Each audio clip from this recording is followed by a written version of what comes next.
In the 42nd millennium, there existed no power greater than that wielded by Roboute Guilliman, the Lord Commander of the Imperium. For more than a decade since his resurrection, the Primarch had ruled over humanity's vast stellar empire with the methodical precision that had once made Ultramar a beacon of order in an age of chaos.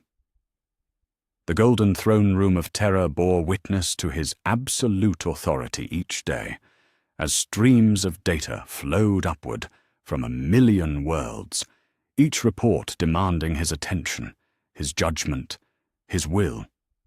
Guilliman stood before the great tactical displays that dominated the chamber's eastern wall, their holographic projections painting his ceramite blue armor in shifting patterns of light.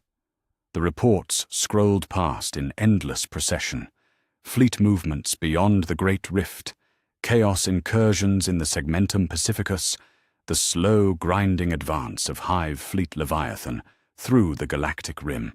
Each crisis bore the weight of millions of lives, and each decision rested upon his shoulders alone. The burden had grown familiar over the years, as natural to him now as breathing. The custodian guard stood silent in their alcoves, golden sentinels who watched but never spoke unless addressed. Their presence reminded all who entered that this was the Emperor's domain, yet even they deferred to Guilliman's commands. Behind him, the golden throne dominated the chamber's far end, its massive form wreathed in the same silence that had persisted for 10,000 years. His father's presence could be felt, but never heard, leaving his son to rule in his stead with no guidance, save the wisdom earned through bitter experience. Captain General Trajan Valoris approached across the marble floor, his footsteps echoing in the vast space. The leader of the Adeptus Custodes bore a data slate in his gauntleted hands, his expression grave beneath his ornate helm. Guilliman had learned to read the subtle signs in the custodian's posture over the years of their cooperation. This was not another routine briefing about logistics or troop movements. Something had disturbed the Captain General's normally unflappable demeanor. "Lord Commander," Valoris spoke, his voice carrying the weight of formal protocol, even as urgency flickered beneath the surface. "The astropathic choir reports unusual activity. Massive warp fluctuations detected across multiple sectors, unlike anything in our records." He paused, his grip tightening on the data slate. The pattern suggests something unprecedented approaches terror itself. Guilliman turned from the tactical displays, his pale eyes fixing upon the custodian leader. In the years since his return, he had grown accustomed to reports of warp storms and psychic disturbances. The Great Rift had torn reality itself asunder, leaving the galaxy prey to countless manifestations of chaos energy. Yet Valoris would not bring such matters before him unless they posed a direct threat to the throne world itself.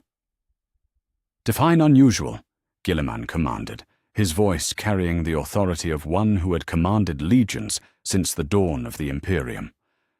"Have our enemies marshaled some new assault against Terra? Speak plainly, Captain General." Before Valoris could respond, the chamber's vox system crackled to life with a sound that sent ice through Guilliman's veins. The astropathic choir's collective voices rose in a harmony that spoke not of communication, but of something far more primal. They were screaming, not the controlled, ritualized vocalizations used to cast their consciousness across the void, but genuine cries of shock and terror that echoed through every speaker in the throne room. The sound lasted only moments before cutting to abrupt silence, leaving the chamber wrapped in an atmosphere of dread that seemed to press against the walls themselves. Guilliman had heard such sounds before, during the worst moments of the chaos incursions that had followed the Great Rift's birth. But this carried a different quality, a resonance that spoke not of corruption or madness, but of something impossible returning to a reality that had forgotten its existence. "Multiple warp signatures detected," Valoris reported, his voice tight with controlled alarm. Primarch-level psychic emanations materializing simultaneously across the palace complex. The readings suggest... He faltered, his certainty wavering for the first time in Guilliman's memory. "My lord, the signatures match those of your brothers." The words hung in the air like a sword suspended over Guilliman's heart. His brothers. Some lost to the void, others consumed by their own zealous pursuits, still others claimed by death itself during the dark days of the heresy. For 10 millennia, he had stood alone among the Emperor's sons, the sole surviving loyal Primarch to guide humanity's faltering steps through an age of endless war. Yet even as his mind rejected the impossibility of what Valoris described, Guilliman felt a tremor in the warp that resonated through his very soul. It was a sensation he had not experienced since the days when 20 demigods had walked among mortals, each one a fragment of their father's divine essence given form. The psychic resonance that connected the Primarchs to one another, dormant for so long that he had almost forgotten its existence, suddenly blazed to life with an intensity that nearly drove him to his knees. The great doors of the throne room, massive adamantium barriers that had remained sealed for over a century, began to move. Their ancient mechanisms groaned under the weight of metal thick enough to withstand orbital bombardment, yet they swung open with impossible smoothness.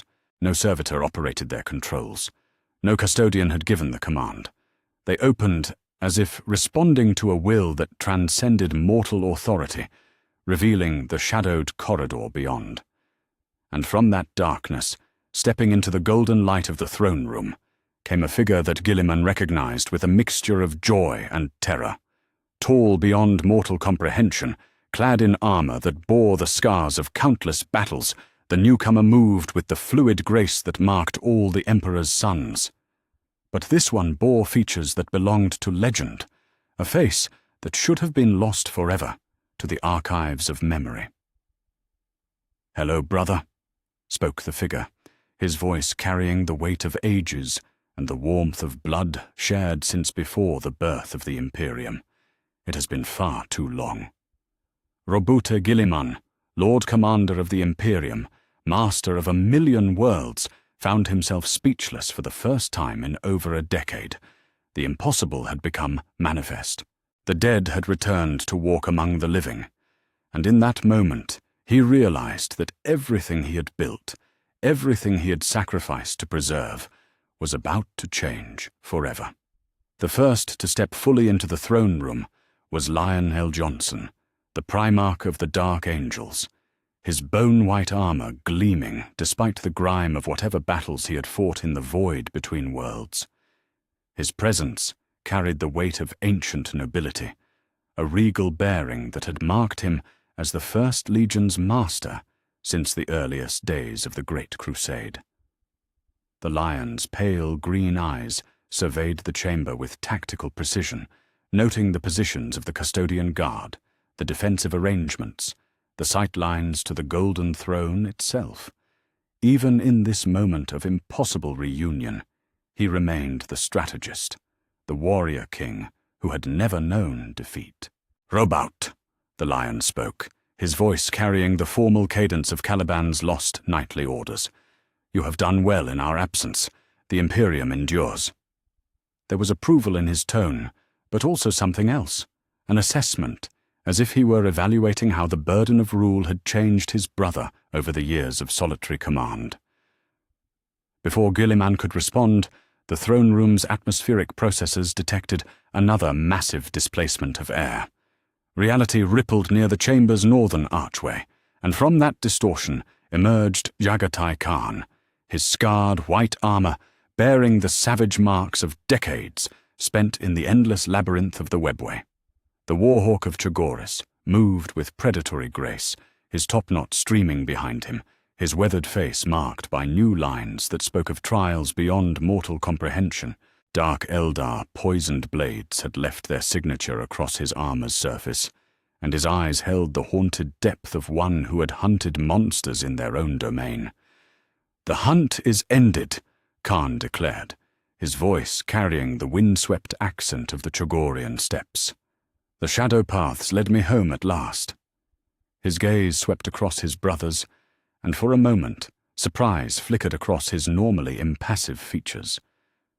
Though it seems I am not alone in my return.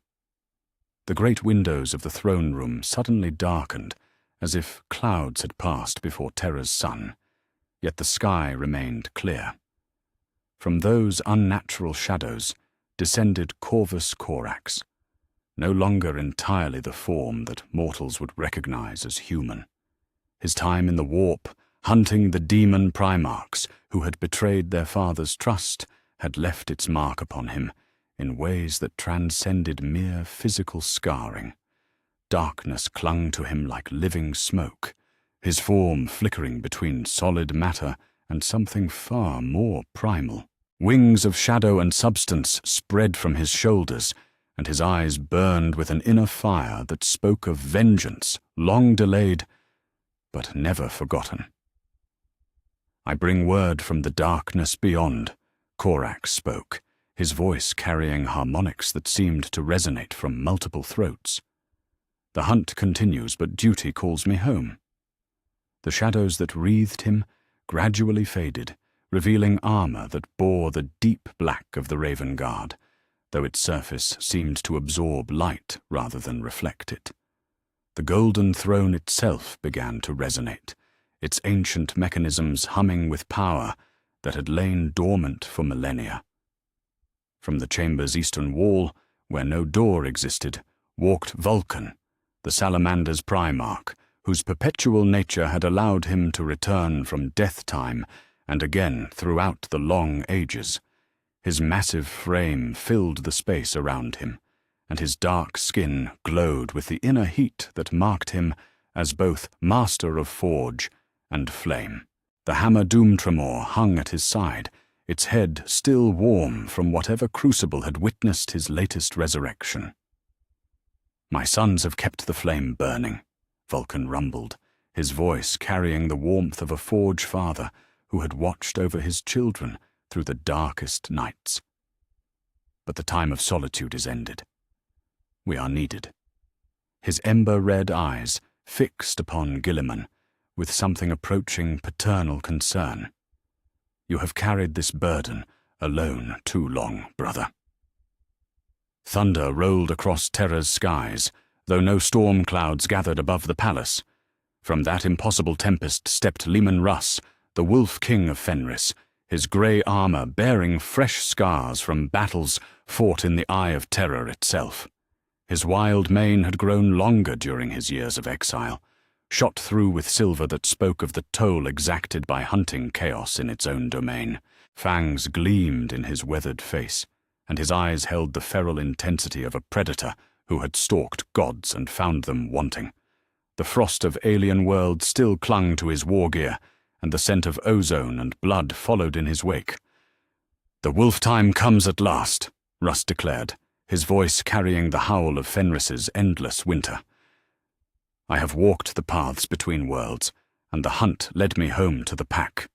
His gaze swept across his brothers, approval flickering in those amber depths. "We are stronger together than apart. This truth I learned in the realm of the enemy." Yet the greatest shock was yet to come. From the air itself, as if stepping through veils that separated life from death, materialized three figures whose presence defied every law of reality that Guilliman understood.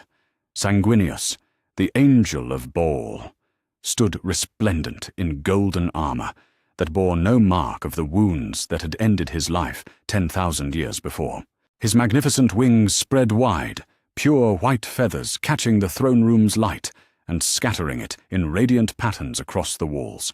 His perfect features bore the same noble beauty that had inspired countless millions to die in the Emperor's name. Yet his eyes held depths of sorrow that spoke of sacrifice willingly made and unexpectedly redeemed. Beside him stood Ferrus Manus, the Iron Hands Primarch, whose head had been severed by Fulgrim's blade during the Drop Site massacre. His metallic hands flexed with mechanical precision, and his silver eyes blazed with the fury of one who had been denied his chance for vengeance.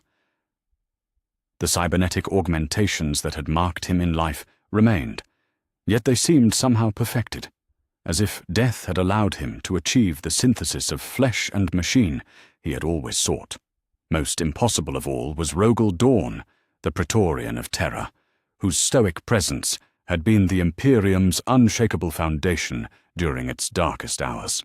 His yellow armor bore no trace of the damage that had presumably claimed his life, and his face retained the same implacable determination that had seen the Imperial Palace's defenses hold against Horus's final assault. His eyes met Guilliman's with the steady regard of one who had never known doubt, never wavered in his duty. "The vigil is not ended," Dawn stated simply, his voice carrying the absolute certainty that had made him the Emperor's most trusted son. "We have been recalled to service." Guilliman stood frozen amid this impossible reunion, his mind struggling to process what his senses reported.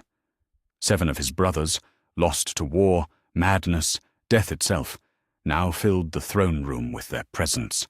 The psychic resonance that connected them blazed like a star in his consciousness, a symphony of brotherhood that he had thought silenced forever. Joy warred with confusion in his hearts, while a growing apprehension whispered that such miracles carried prices that had yet to be named.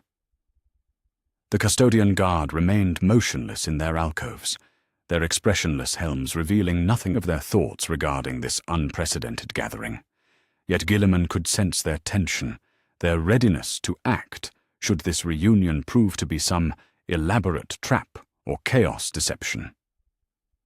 Captain General Valoris stood ready to defend the Golden Throne against threats that no protocol had ever anticipated. As the last echoes of thunder faded from Terra's skies, silence settled over the throne room like a burial shroud. 9 Primarchs stood gathered in the same space for the first time since the dark days of the Horus heresy, their combined presence creating a pressure that seemed to bend reality itself. Yet one throne remained occupied by their silent father, and the questions that burned in Guilliman's mind found no answers in the Emperor's continued stillness. The Imperium he had ruled with absolute authority for over a decade suddenly felt very small indeed. The silence that had fallen over the throne room shattered like glass as Leman Russ threw back his head and released a howl that echoed from the chamber's vaulted ceiling. It was not a sound of rage or challenge, but of pure joy, the cry of a wolf reunited with his pack after years of hunting alone in the darkness. The Wolf King strode forward and seized Guilliman in an embrace that would have crushed a mortal man, his laughter rumbling like distant thunder. "By the Allfather's beard, brother, you've grown thin," Russ declared, his amber eyes bright with fierce affection. "Too much time spent reading reports and not enough swinging a blade." His weathered hands gripped Guilliman's shoulders with the casual strength of a Primarch, and for a moment the Lord Commander felt like nothing more than another of his father's sons, welcomed home after a long campaign. Jagatai Khan approached with his characteristic fluid grace, his scarred face bearing a smile that spoke of shared trials endured and survived. The 2 brothers clasped forearms in the warrior's greeting, and Khan's voice carried the warmth of steppes' winds when he spoke. "You have held the line while we wandered lost in the void. The Khan of Khans honors the Lord of Ultramar for his steadfast duty." Yet it was Sanguinius who commanded the chamber's attention as he stepped forward, his magnificent wings folding against his armored back. The angel's perfect features bore an expression of profound confusion, his golden eyes searching the faces of his brothers as if seeking confirmation that this moment was real.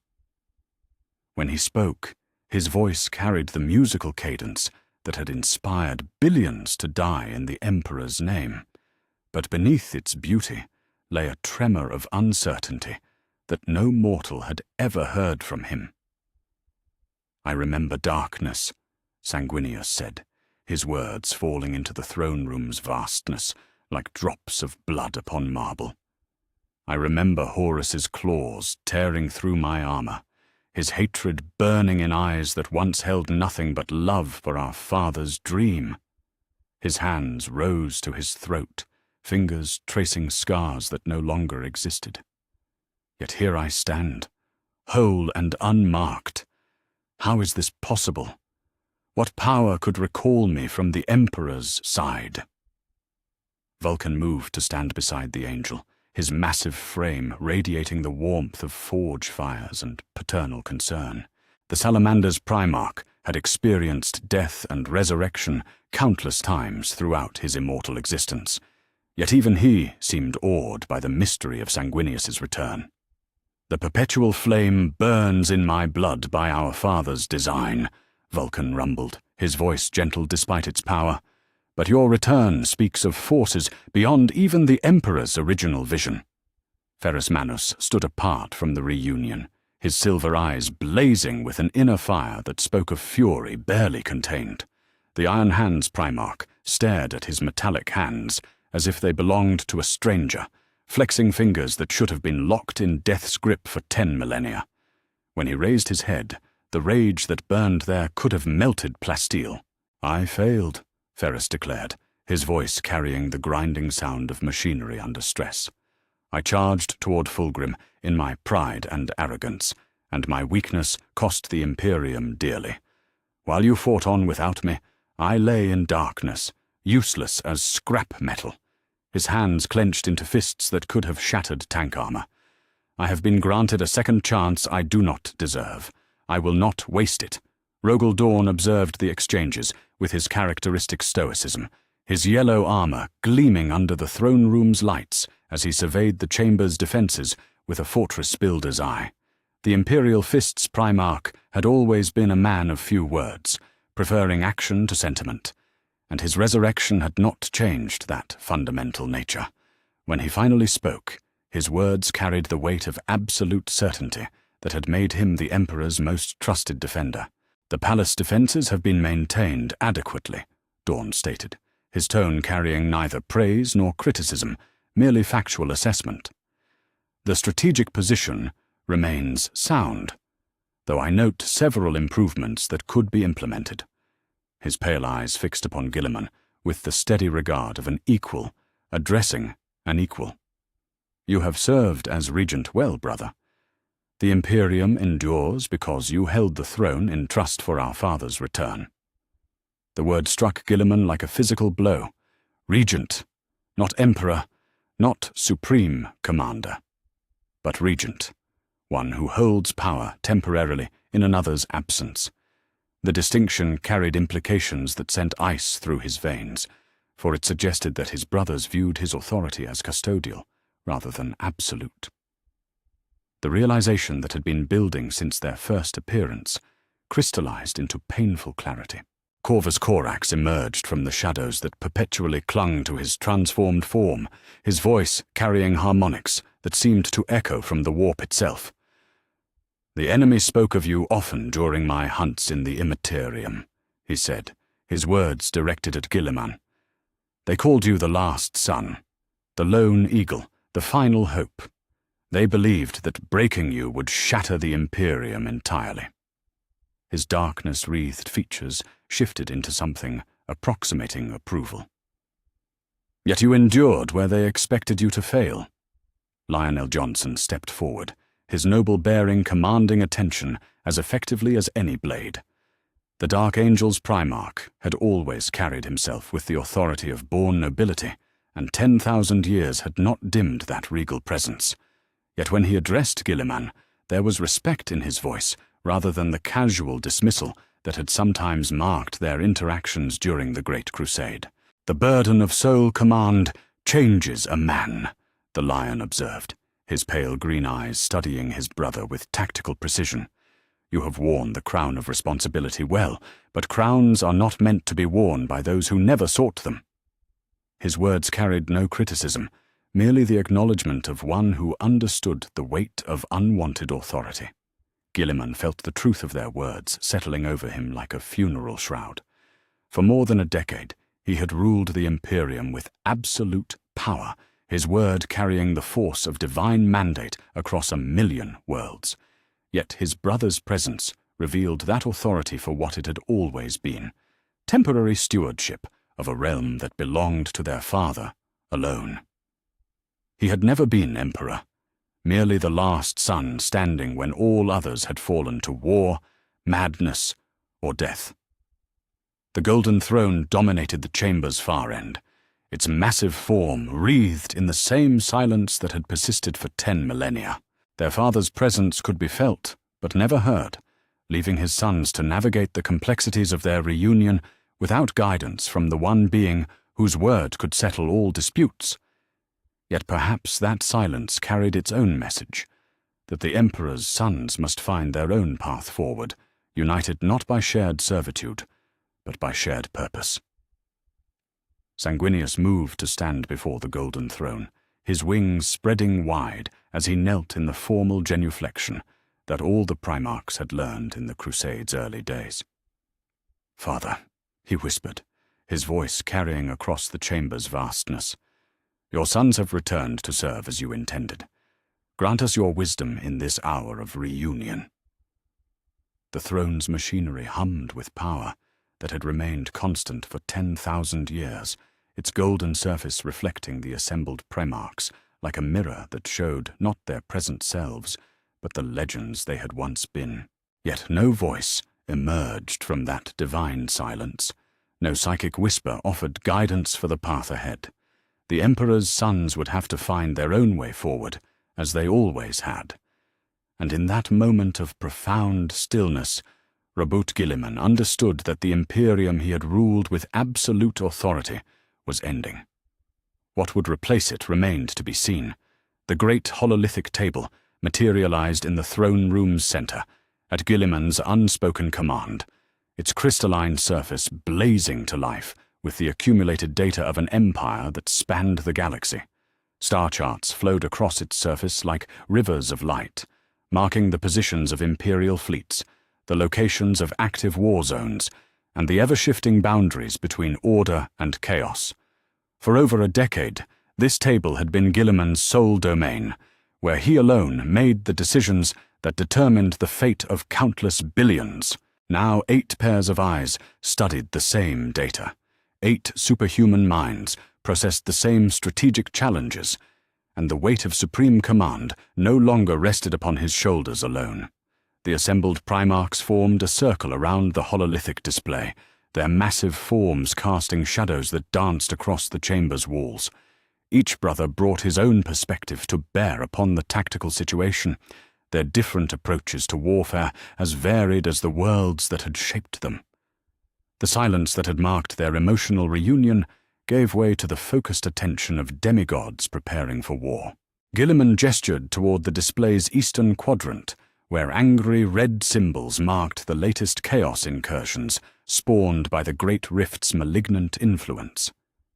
"The segmentum obscurus remains contested," he began, his voice carrying the practiced authority of one who had briefed the High Lords of Terror countless times. 16 Forge worlds have fallen to chaos forces in the past solar year, and our response fleets are stretched beyond sustainable limits. Lionel Johnson leaned forward, his pale green eyes tracking the movement patterns of both Imperial and enemy forces, with the precision that had made him the most successful general of the Great Crusade. His tactical genius, dormant for millennia, blazed to life as he absorbed the strategic picture in moments that would have required hours for lesser minds to comprehend. When he spoke, his voice carried the absolute confidence of one who had never known defeat. "The responses have been adequate but uncoordinated," the Lion declared, his finger tracing routes across the hololithic surface. "Individual sector fleets operating without central command, duplicating efforts while leaving critical positions exposed." His gaze swept across his brothers, settling finally upon Guilliman. "The First Legion was created to provide strategic leadership in precisely such situations. Our expertise could unify these scattered efforts into coherent campaigns." Rogel Dawn studied the same display with a fortress builder's eye, his attention drawn not to offensive opportunities, but to defensive necessities. The Imperial Fist's Primarch had always viewed warfare through the lens of fortification and siegecraft, preferring to grind enemies down through superior positioning rather than risky advances. His assessment of the current situation reflected that fundamental philosophy. "The priority should be consolidation, not expansion," Dorn stated, his voice carrying the implacable certainty that had seen the Imperial Palace's defenses hold against Horus's final assault. "These incursion points require fortified positions, not mobile responses. Build walls that cannot be broken, establish kill zones that cannot be crossed, and let the enemy exhaust themselves against our strength." Jagatai Khan's scarred features twisted into an expression of polite disagreement, his warrior's instincts rebelling against such passive strategies. The White Scar's Primarch had spent millennia in the webway's shifting passages, where static defense meant death and only speed ensured survival. His perspective on the current crisis reflected the lessons learned in that alien realm. "Fortifications can be bypassed, walls can be undermined," Khan observed, his fingers dancing across the hololithic display to highlight potential strike routes. "The enemy uses warp travel to appear wherever they choose. Better to meet them with rapid response forces, hit them before they can establish beachheads, keep them off balance and unable to consolidate their gains." Leman Russ growled his approval of Khan's aggressive stance, his amber eyes gleaming with predatory hunger as he studied the enemy positions. The Wolf King had spent years hunting Chaos forces in their own domain, learning their weaknesses through bitter experience earned in the Eye of Terror's twisted depths. His perspective carried the weight of practical knowledge gained through direct confrontation with the enemy. "The Khan speaks wisdom," Russ declared, his voice carrying the howl of Fenris's eternal winter. "Chaos thrives on hesitation, feeds on fear. Strike hard, strike fast, and give them no time to spread their corruption." His weathered features bore the scars of countless battles fought against impossible odds. "I have walked their domain and seen their weakness. They expect us to cower behind walls. Show them the fury of the Emperor's sons unleashed." Corvus Corax emerged from the shadows that perpetually clung to his transformed form, his mutation-darkened features bearing an expression of grim knowledge earned through years of hunting in the warp itself. The Raven Guard's Primarch had witnessed the true nature of Chaos corruption firsthand, seen how it spread through populations like a plague that consumed souls as well as bodies. His words carried warning as well as tactical advice. "Direct assault plays to their strengths," Corax spoke, his voice carrying harmonics that seemed to echo from beyond the veil of reality. "Chaos forces grow stronger in the presence of violence and hatred. Better to use precision strikes, eliminate their leadership, cut off their supply lines." His darkness-wreathed form shifted like living smoke. "I have hunted their kind for 10 millennia. They can be beaten, but only through patience and careful planning." Vulcan's massive frame radiated warmth as he studied the civilian casualty reports scrolling across the display's lower edge, his ember-red eyes reflecting the pain of billions caught in the galaxy's endless wars. The Salamander's Primarch had always prioritized the protection of innocent life above tactical considerations, and his resurrection had not changed that fundamental compassion. His words carried the weight of moral authority that his brothers could not easily dismiss. "All strategies must consider the cost in human life," Vulcan rumbled, his Forgefather's voice heavy with concern. "What profit is there in saving worlds if we destroy the people we swore to protect? Our responses must be measured against the lives lost in their execution." Sanguinius spread his magnificent wings as he moved around the hololithic table, his perfect features bearing the expression of one who sought to find balance among competing necessities.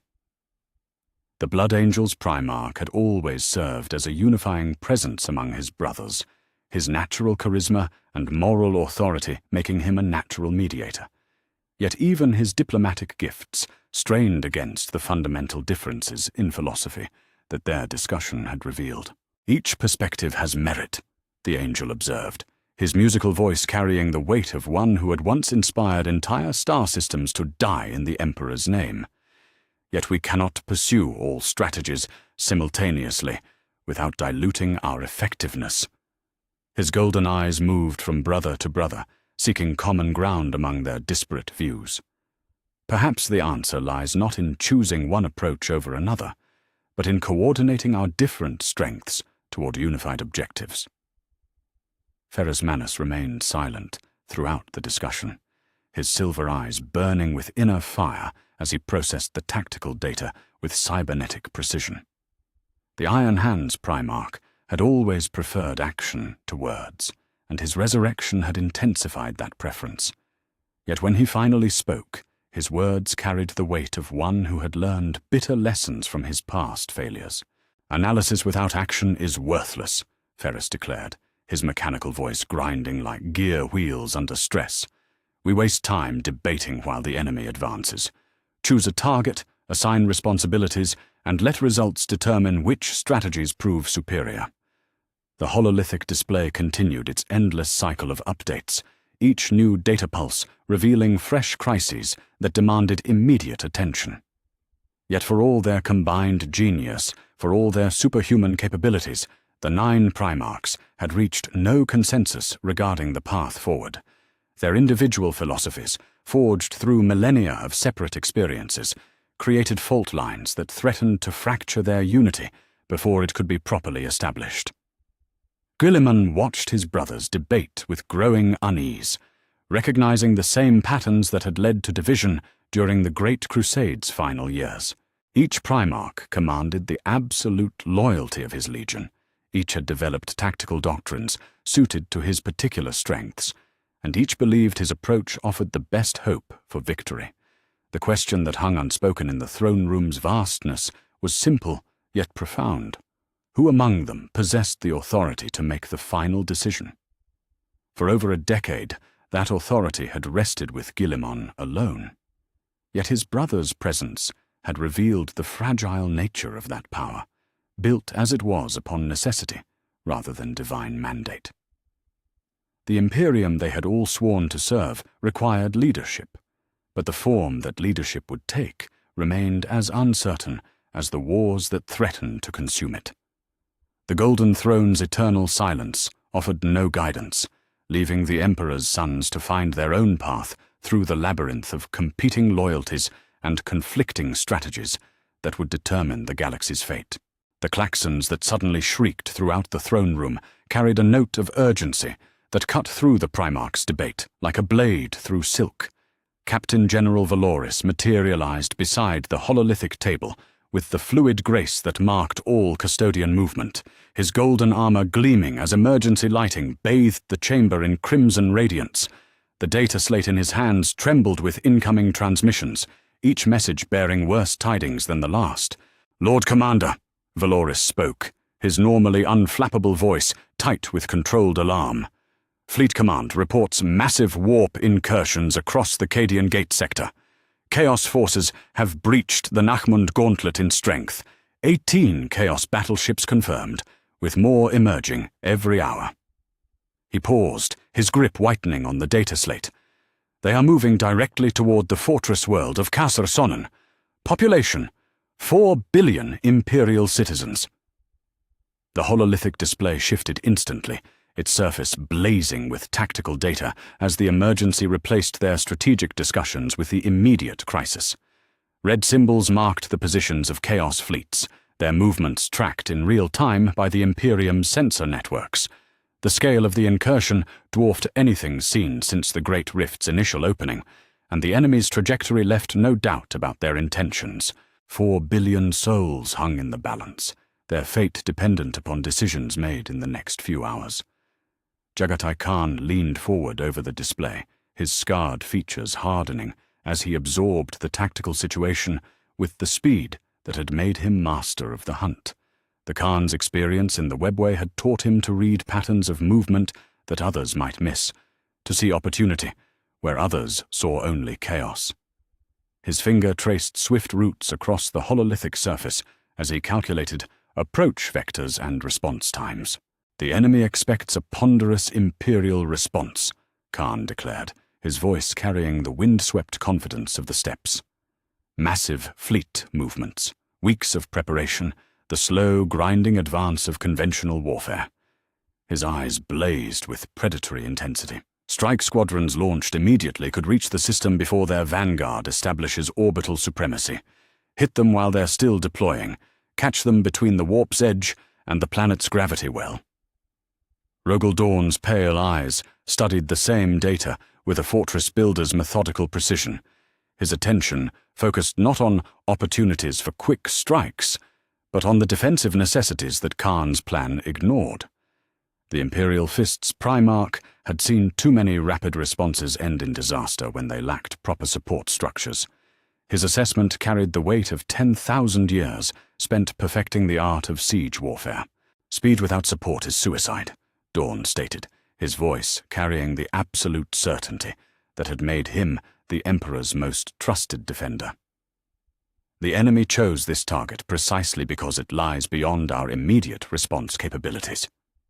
His armored finger indicated the defensive installations surrounding Kasr Sonnen.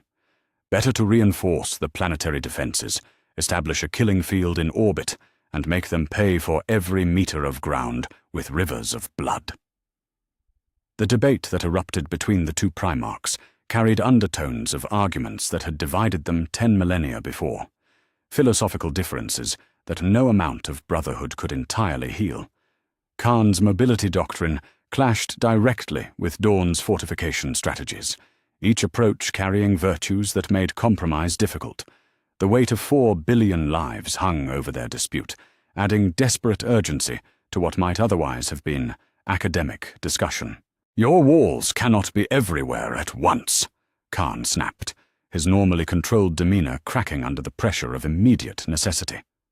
"While you build your perfect fortifications, the enemy butchers innocents and grows stronger on their suffering." His hand slammed against the hololithic table with force that sent data streams rippling across its surface.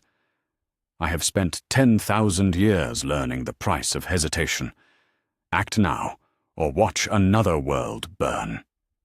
Dawn's expression remained impassive in the face of his brother's fury, his fortress keeper's patience unmoved by emotional appeals. "And I have spent 10,000 years perfecting the art of making enemies break themselves against unassailable positions," he replied, his voice carrying the grinding certainty of stone. "Your speed means nothing if it delivers our forces into traps from which they cannot escape." Corvus Corax emerged from the shadows that perpetually wreathed his transformed form, his mutation-darkened features bearing the haunted knowledge of one who had stalked Chaos forces through the warp's twisted depths.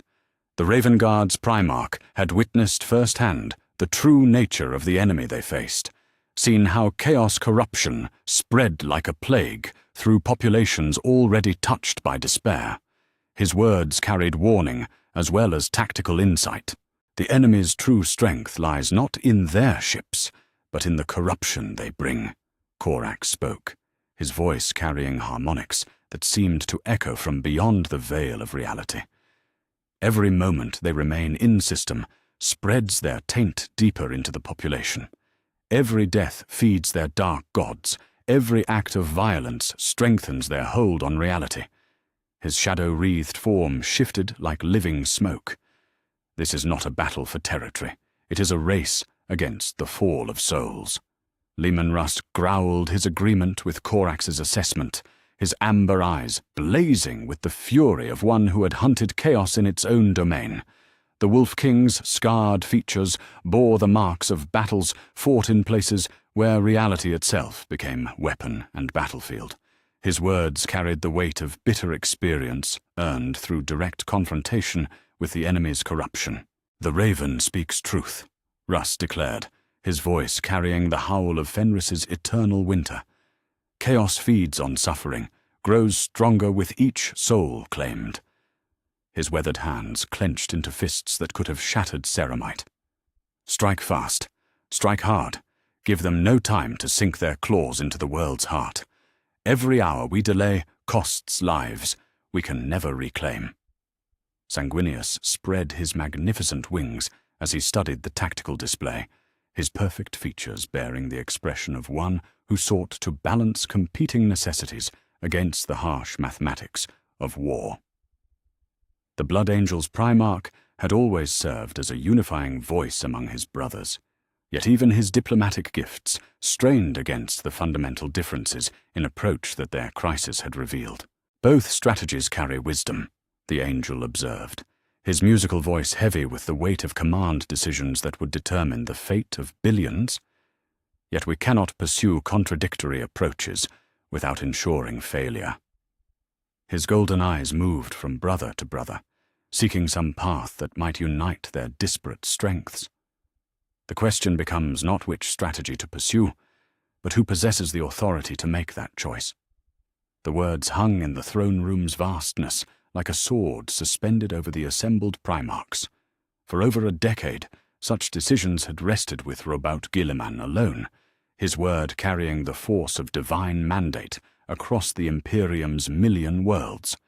Yet the presence of his brothers had revealed the fragile nature of that authority, built as it was upon necessity rather than true legitimacy. Guilliman felt the weight of their collective gaze upon him, 8 pairs of superhuman eyes that demanded leadership in the face of crisis. Yet for the first time since his resurrection, he found himself uncertain of his right to command. His brothers were not subordinates to be ordered, but equals who had earned their positions through 10,000 years of trial. The comfortable certainty of sole command had been replaced by the complex dynamics of shared authority. "The decision rests with the Lord Commander," Lion L. Jonson declared, his noble bearing commanding attention as he addressed the assembled Primarchs. Yet his words carried subtle undertones that stripped the statement of its apparent support. As our father's regent, he bears responsibility for the Imperium's defense until such time as proper authority can be established. The Lion's use of regent rather than ruler struck Guilliman like a physical blow, the distinction carrying implications that made his authority seem temporary and conditional. The First Legion's Primarch had always possessed a talent for political maneuvering that matched his tactical genius, and his apparent deference masked a deeper challenge to the existing order. Ferrus Manus stepped forward, his silver eyes blazing with impatience as he studied the tactical display's constant updates. The Iron Hands Primarch had little patience for political complexities when military action demanded immediate attention. His mechanical voice carried the grinding certainty of one who believed that results mattered more than procedures. "Authority comes from action, not appointment," Ferrus declared, his words cutting through the political undercurrents like a blade through silk. "Choose a strategy, assign forces, let victory or defeat determine which approach proves superior." His metallic hands gestured toward the hololithic display where enemy positions continued to strengthen with each passing moment. "While we debate precedents, the enemy grows stronger." Vulcan's massive frame radiated warmth as he moved to stand before the tactical display, his ember-red eyes reflecting the pain of billions caught in the galaxy's endless wars. The Salamander's Primarch had always prioritized the protection of innocent life above all other considerations, and the scale of potential casualties made political questions seem secondary to humanitarian necessities. 4 billion souls cry out for protection," Vulcan rumbled, his Forge Father's voice heavy with moral authority. "Their need transcends questions of command structure or strategic preference." His gaze swept across his brothers, carrying the weight of one who had always put duty before personal ambition. "We are the Emperor's sons, created to serve humanity's needs. Let that purpose guide our choices." The silence that followed Vulcan's words carried the weight of 10 millennia's worth of separation and divergent experiences. Each Primarch had developed his own understanding of duty, his own interpretation of their father's will, and the crisis before them had revealed how those different perspectives could fragment their unity. The comfortable brotherhood of their reunion was giving way to the harder realities of shared command. Robuta Guilliman stood at the center of the gathering storm, feeling the weight of authority that suddenly seemed more burden than privilege. For over a decade, he had made such decisions alone, bearing the full responsibility for their consequences. Now that responsibility must be shared among equals who had no obligation to defer to his judgment, and the transition from absolute ruler to first among equals proved more difficult than he had anticipated. The hololithic display continued its relentless update cycle, each new data pulse revealing the enemy's strengthening position around Qasr Sonnen. Time was running out, and the luxury of extended debate would soon become the enemy of effective action. Yet the fundamental question of authority remained unresolved, threatening to paralyze the Imperium's response at the moment of greatest need. The silence that settled over the throne room carried the weight of 10 millennia, as the 9 Primarchs turned their attention from the hololithic displays to the golden throne itself. No words passed between them as they formed a formal procession, their massive frames moving with the synchronized precision that had once marked their approach to their father during the Great Crusade's early days. The crisis at Qasr Sonnen remained unresolved, its urgency demanding immediate action, yet the fundamental question of authority had paralyzed their response. Only one being possessed the wisdom to guide them through the labyrinth of competing loyalties and conflicting strategies that threatened to tear apart their reunion. Roboute Guilliman led the procession, his position as Lord Commander granting him precedence, even as his brother's presence challenged the very foundation of that authority. Each step across the marble floor echoed through the chamber's vastness, the sound marking a cadence as solemn as any funeral march. Behind him walked his brothers in order of their legion's founding, Lionel Johnson's noble bearing, followed by the weathered forms of Fulgrim's loyal kin, each Primarch carrying within his hearts both hope and dread for what their father's guidance might reveal. The golden throne dominated the chamber's far end like an altar to divinity itself, its massive bulk wreathed in the same silence that had persisted since the Emperor's interment 10,000 years before. Ancient machinery hummed with power that had never faltered, its golden surfaces reflecting the assembled Primarchs like a mirror that showed not their present selves, but the legends they had once been. Yet for all its grandeur, for all the psychic energies that coursed through its adamantium bones, the throne remained as mute as the grave. They approached in silence, each footstep bringing them closer to the figure who had created them, shaped them, sent them forth to conquer the galaxy in his name. The Emperor sat as he had for 10 millennia, his form wreathed in the life-sustaining energies that kept his physical shell functioning, while his consciousness fought battles beyond mortal comprehension. His face, still noble despite the ravages of his sacrifice, bore the same expression of infinite patience that had marked him during their last gathering so long ago. Lionel Johnson was the first to kneel before the throne, his knightly bearing carrying him through the ritual genuflection that protocol demanded of all who approached the Emperor's presence. The Dark Angel's Primarch lowered his head in formal submission, his pale green eyes fixed upon the golden steps that led to his father's feet. When he spoke, his words carried the weight of 10,000 years of loyal service performed in darkness and shadow. "Father," the lion whispered, his voice barely audible even in the chamber's perfect acoustics, "your sons have returned to serve as you commanded. Grant us wisdom to see the path forward through the chaos that threatens to consume us." He remained motionless for long moments, searching for some sign of acknowledgement, some flicker of recognition in those ancient eyes. Yet the Emperor's gaze remained fixed upon some distant point beyond the physical realm, his silence as complete as the void between stars. Jagatai Khan followed, his scarred features bearing the marks of trials endured in the webway's alien passages. The White Scar's Primarch knelt with fluid grace, his warrior's instincts detecting no change in the chamber's atmospheric pressure, no shift in the psychic emanations that surrounded the throne. His words carried the wind-swept cadence of the Chagorian steppes, yet even their familiar rhythm could not penetrate the barrier of divine silence. "The hunt has led us home," Great Khan, Khan spoke, using the title his father had earned in the ancient days before the Unification Wars. Your sons seek guidance for the war that comes. Show us the way to victory. He waited, his enhanced senses straining for any response, yet the Emperor's presence remained as distant as the stars themselves. One by one, each Primarch approached the Golden Throne and received the same profound silence. Leman Russ's gruff entreaties for wisdom in battle met no response. Rogel Dawn's formal requests for strategic guidance fell upon deaf ears.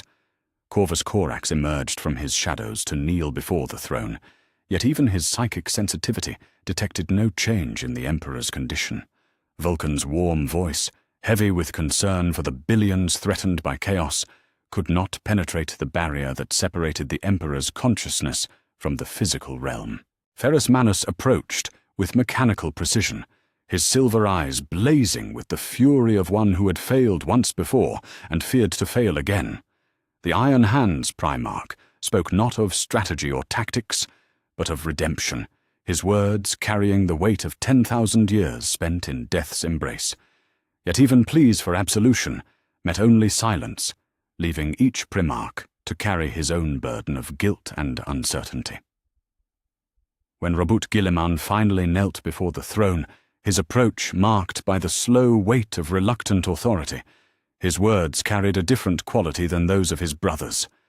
The Ultramarines Primarch had spent over a decade in solitary command, bearing the responsibility for humanity's survival, while his father remained locked in psychic battle.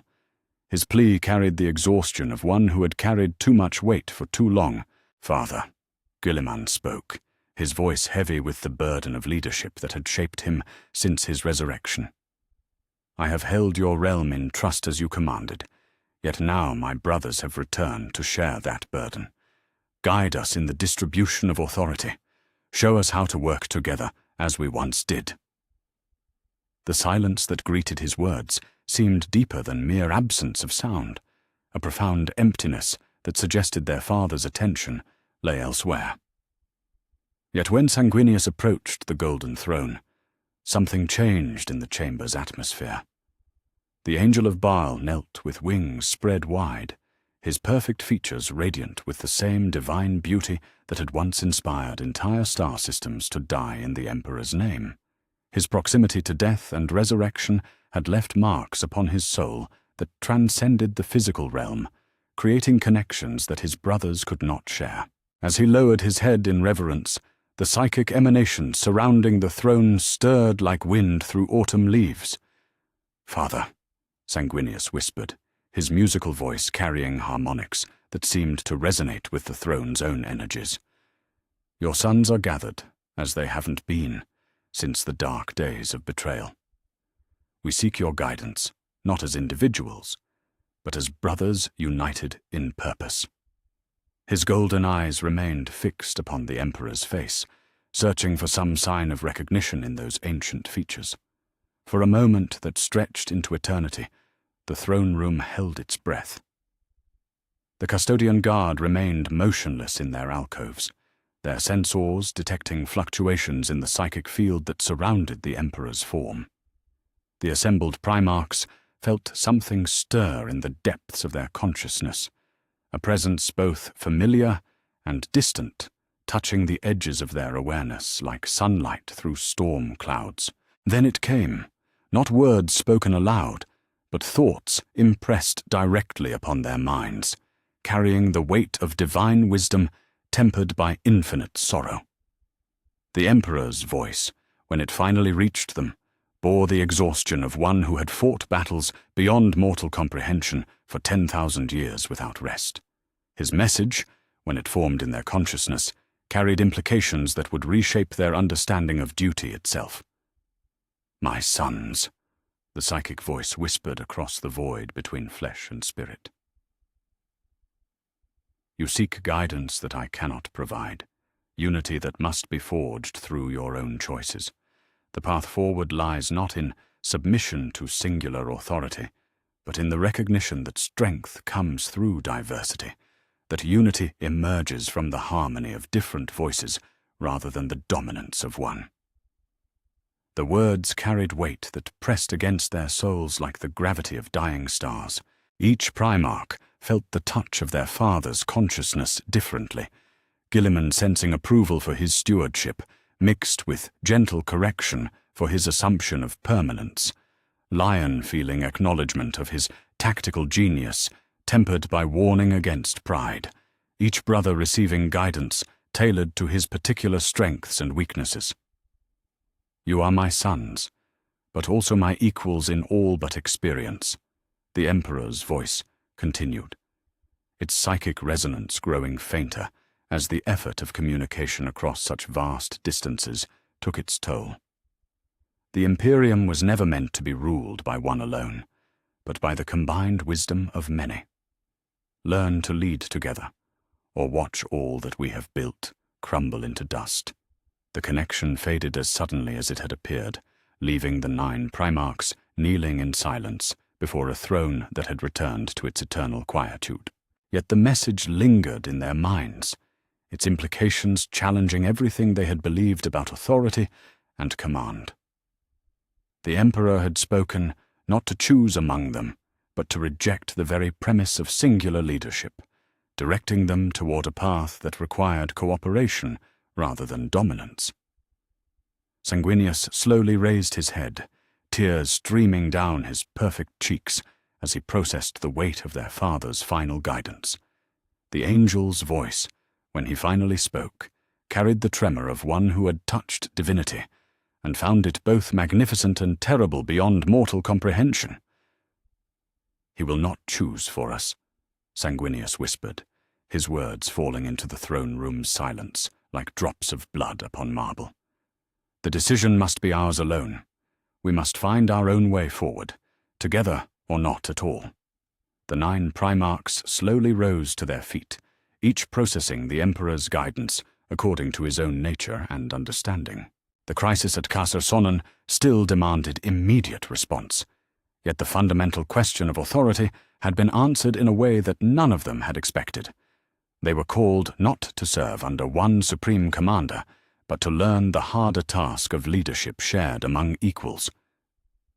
The Golden Throne's eternal silence settled over the chamber once more, yet its meaning had changed.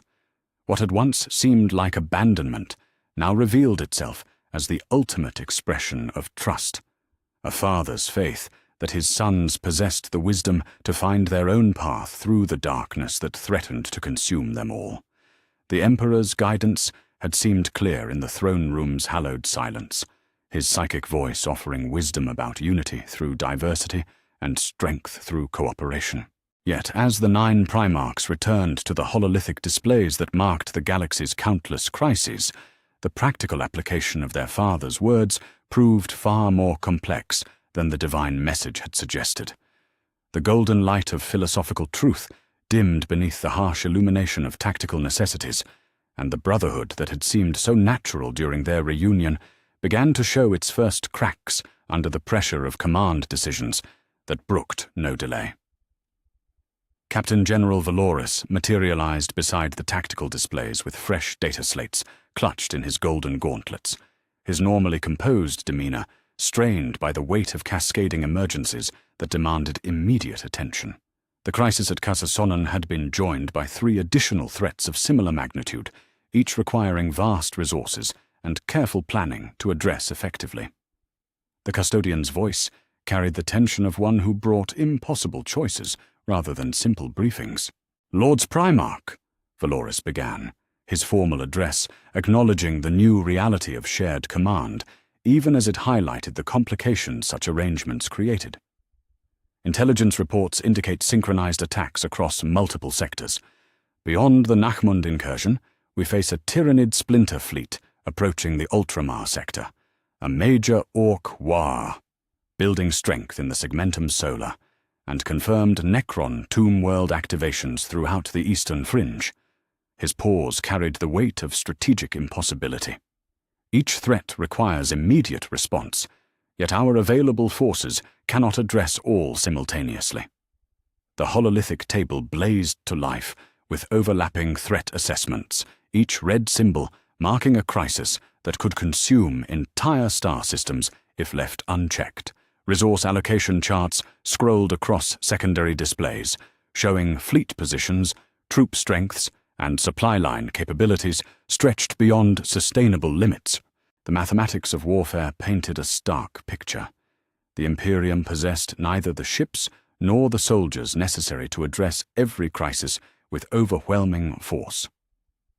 Lionel Johnson studied the tactical display with the precision that had made him the most successful general of the Great Crusade, his pale green eyes tracking force dispositions and response times with computer-like efficiency.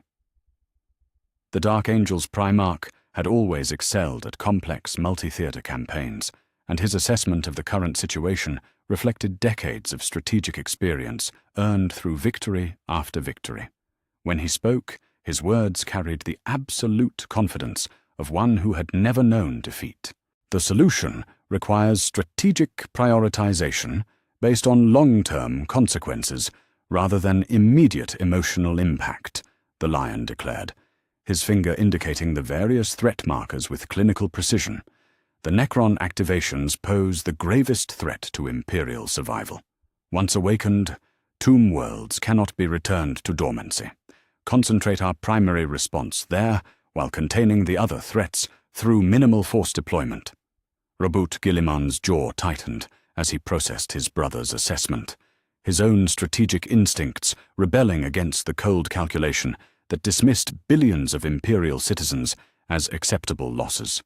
The Ultramarines Primarch had spent over a decade bearing personal responsibility for every soul under Imperial protection, and the Lion's clinical approach to human suffering struck him as fundamentally wrong. His response carried the weight of one who had learned to see strategy through the lens of moral responsibility. Strategic prioritization cannot ignore humanitarian concerns, Guilliman countered, his voice carrying the authority of one who had ruled an empire for over a decade. The Ultramar sector contains over 200 billion Imperial citizens. Abandoning them to tyrannid consumption is strategically sound only if we accept the premise that human life has no intrinsic value. His pale eyes blazed with controlled fury. I will not sacrifice my people for the sake of theoretical long-term advantages. The confrontation between the two Primarchs carried echoes of arguments that had divided them during the Great Crusade, philosophical differences that 10,000 years of separation had only deepened. Lion's tactical perfection clashed directly with Guilliman's humanitarian concerns, each approach carrying virtues that made compromise seem like weakness rather than wisdom. Leman Russ slammed his fist against the hololithic table with force that sent data streams rippling across its surface, his amber eyes blazing with the fury of one who saw hesitation as the enemy of victory.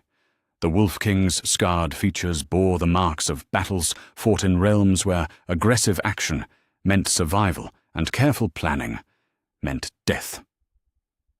His words carried the weight of bitter experience earned in the eye of terror's twisted depths. Both approaches dance around the truth like cowards afraid of blood, Russ growled, his voice carrying the howl of Fenris's eternal winter. The enemy spreads across multiple fronts because they believe we lack the will to strike decisively. Launch massive offensive operations against all threats simultaneously. Show them the fury of the Emperor's sons unleashed without reservation or restraint.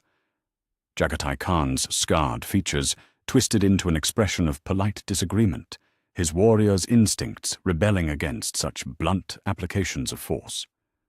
The White Scar's Primarch had spent millennia learning the virtues of mobility and precision over raw aggression, lessons earned through survival in environments where static thinking meant death. His assessment reflected a fundamentally different understanding of how wars were won. Aggression without precision is waste without purpose, Khan observed, his fingers dancing across the tactical display to highlight enemy movement patterns. Better to establish rapid response capabilities that can address threats as they emerge, rather than committing our entire strength to predetermined targets. His scarred features bore the wisdom of one who had learned patience through harsh necessity. The enemy expects us to divide our forces, disappoint them by maintaining tactical flexibility. Corvus Corax emerged from the shadows that perpetually clung to his transformed form, his mutation-darkened features bearing the haunted knowledge of one who had witnessed the true cost of strategic miscalculation. The Raven Guard's Primarch had spent 10,000 years hunting enemies who thrived on the chaos created by poorly coordinated Imperial responses. His words carried warning as well as tactical insight. Every approach discussed ignores the fundamental truth about our enemies. Corax spoke, his voice carrying harmonics that seemed to echo from beyond the veil of reality. They coordinate their attacks to strain our response capabilities, seeking to force exactly these kinds of strategic debates that paralyze our decision-making process. His darkness-wreathed form shifted like living smoke. While we argue about priorities, they grow stronger. Vulcan's massive frame radiated warmth as he moved to stand directly before the casualty projection scrolling across the display's lower edge, his ember-red eyes reflecting the anguish of countless billions caught in the galaxy's endless wars. The Salamander's Primarch had always prioritized the protection of innocent life above tactical considerations, and the scale of potential suffering made strategic calculations seem secondary to moral imperatives. All strategies must be measured against the lives they protect or sacrifice, Vulcan rumbled, his Forge Father's voice heavy with moral authority that his brothers could not easily dismiss. What victory is worth purchasing with the death of entire star systems? What strategic advantage justifies the abandonment of those we swore to protect? His gaze swept across his brothers, carrying the weight of one who had always put humanity's needs above personal ambition. Ferrus Manus stepped forward with mechanical precision, his silver eyes blazing with impatience as he studied the tactical data that continued updating with each passing moment. The Iron Hands Primarch had little tolerance for moral complexities when military necessities demanded immediate action, and the ongoing debate struck him as dangerous indulgence in philosophical luxury. His words cut through the discussion like a blade through silk. Moral considerations are irrelevant if defeat renders them meaningless, Ferrus declared, his mechanical voice carrying the grinding certainty of automated systems. The enemy advances while we debate ethics. Choose targets, assign forces, accept the consequences of necessity rather than paralysis. His metallic hands gestured toward the hololithic display where threat markers continued multiplying. Hesitation is defeat distributed over time. Rogel Dawn observed the growing tension among his brothers with a fortress builder's eye for structural weaknesses, his pale features bearing no expression as he watched the philosophical divisions that threatened to fracture their unity. The Imperial Fist's Primarch had always understood that the strongest fortifications could be undermined by internal contradictions, and the current debate revealed fault lines that enemy action alone could never create. The fundamental problem lies not in our strategic options, but in our command structure, Dawn stated, his voice carrying the implacable certainty that had made him the Emperor's most trusted defender. 9 equals cannot function as one mind, and one mind cannot embody the wisdom of 9.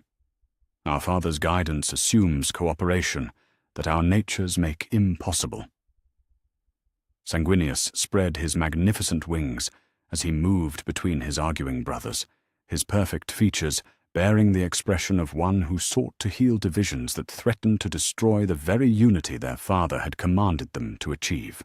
The Blood Angel's Primarch had always served as a mediating presence among his siblings, yet even his diplomatic gifts strained against the fundamental incompatibilities that their debate had revealed.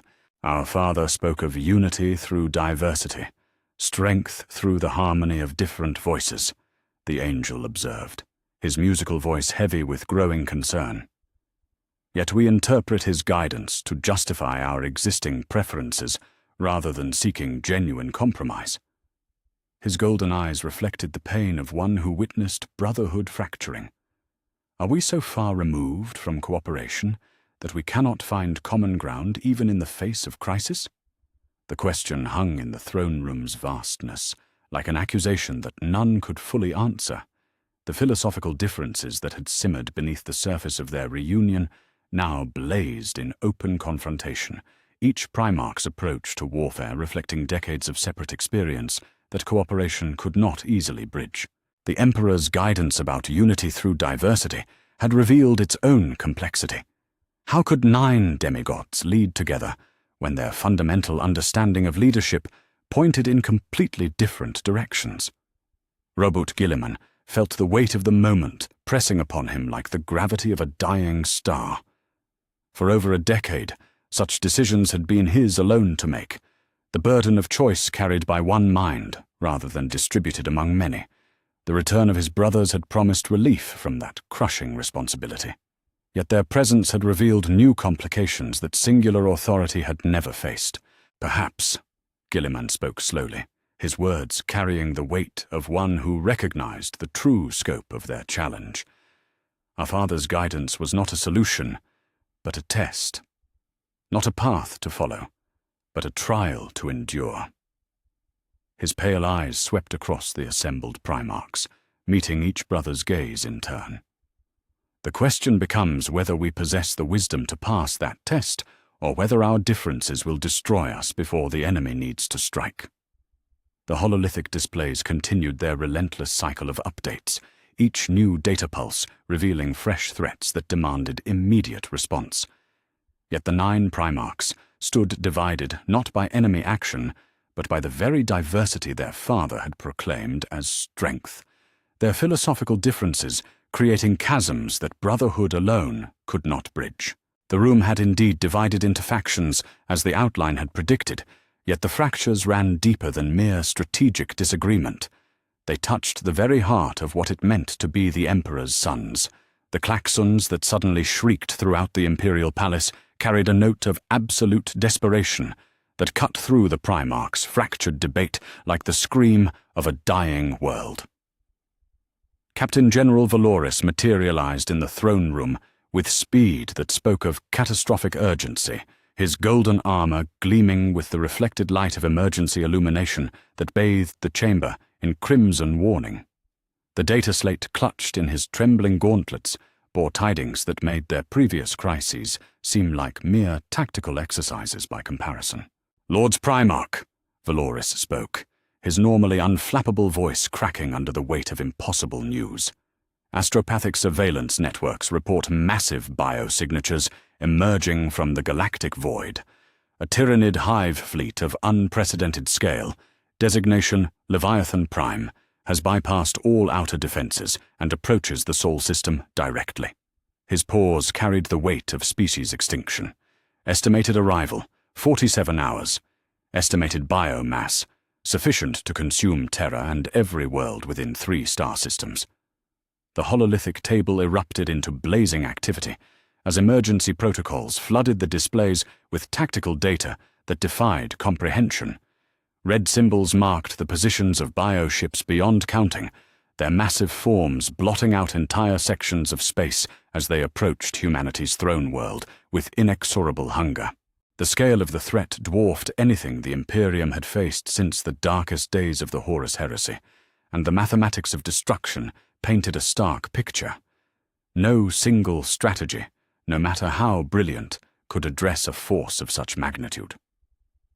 The assembled Primarchs stood frozen before the hololithic displays, their superhuman minds struggling to process the scope of catastrophe that approached their father's throne. Each brother had faced impossible odds throughout their long service to the Imperium, yet the enemy bearing down upon Terra transcended individual heroism or tactical brilliance.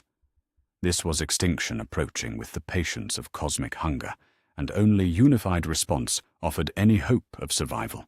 Roboute Guilliman was the first to speak, his voice carrying the authority of one who had commanded the Imperium's defenses for over a decade, yet recognizing that this crisis exceeded even his considerable experience.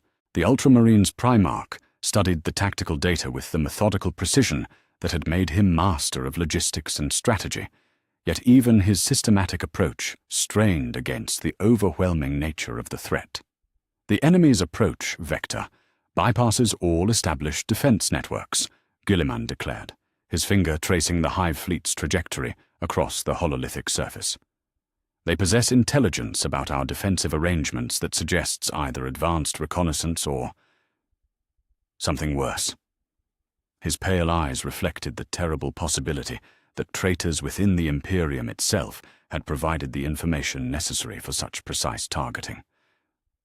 Lionel Johnson moved to stand beside his brother, his tactical genius blazing to life as he absorbed the strategic situation with computer-like efficiency.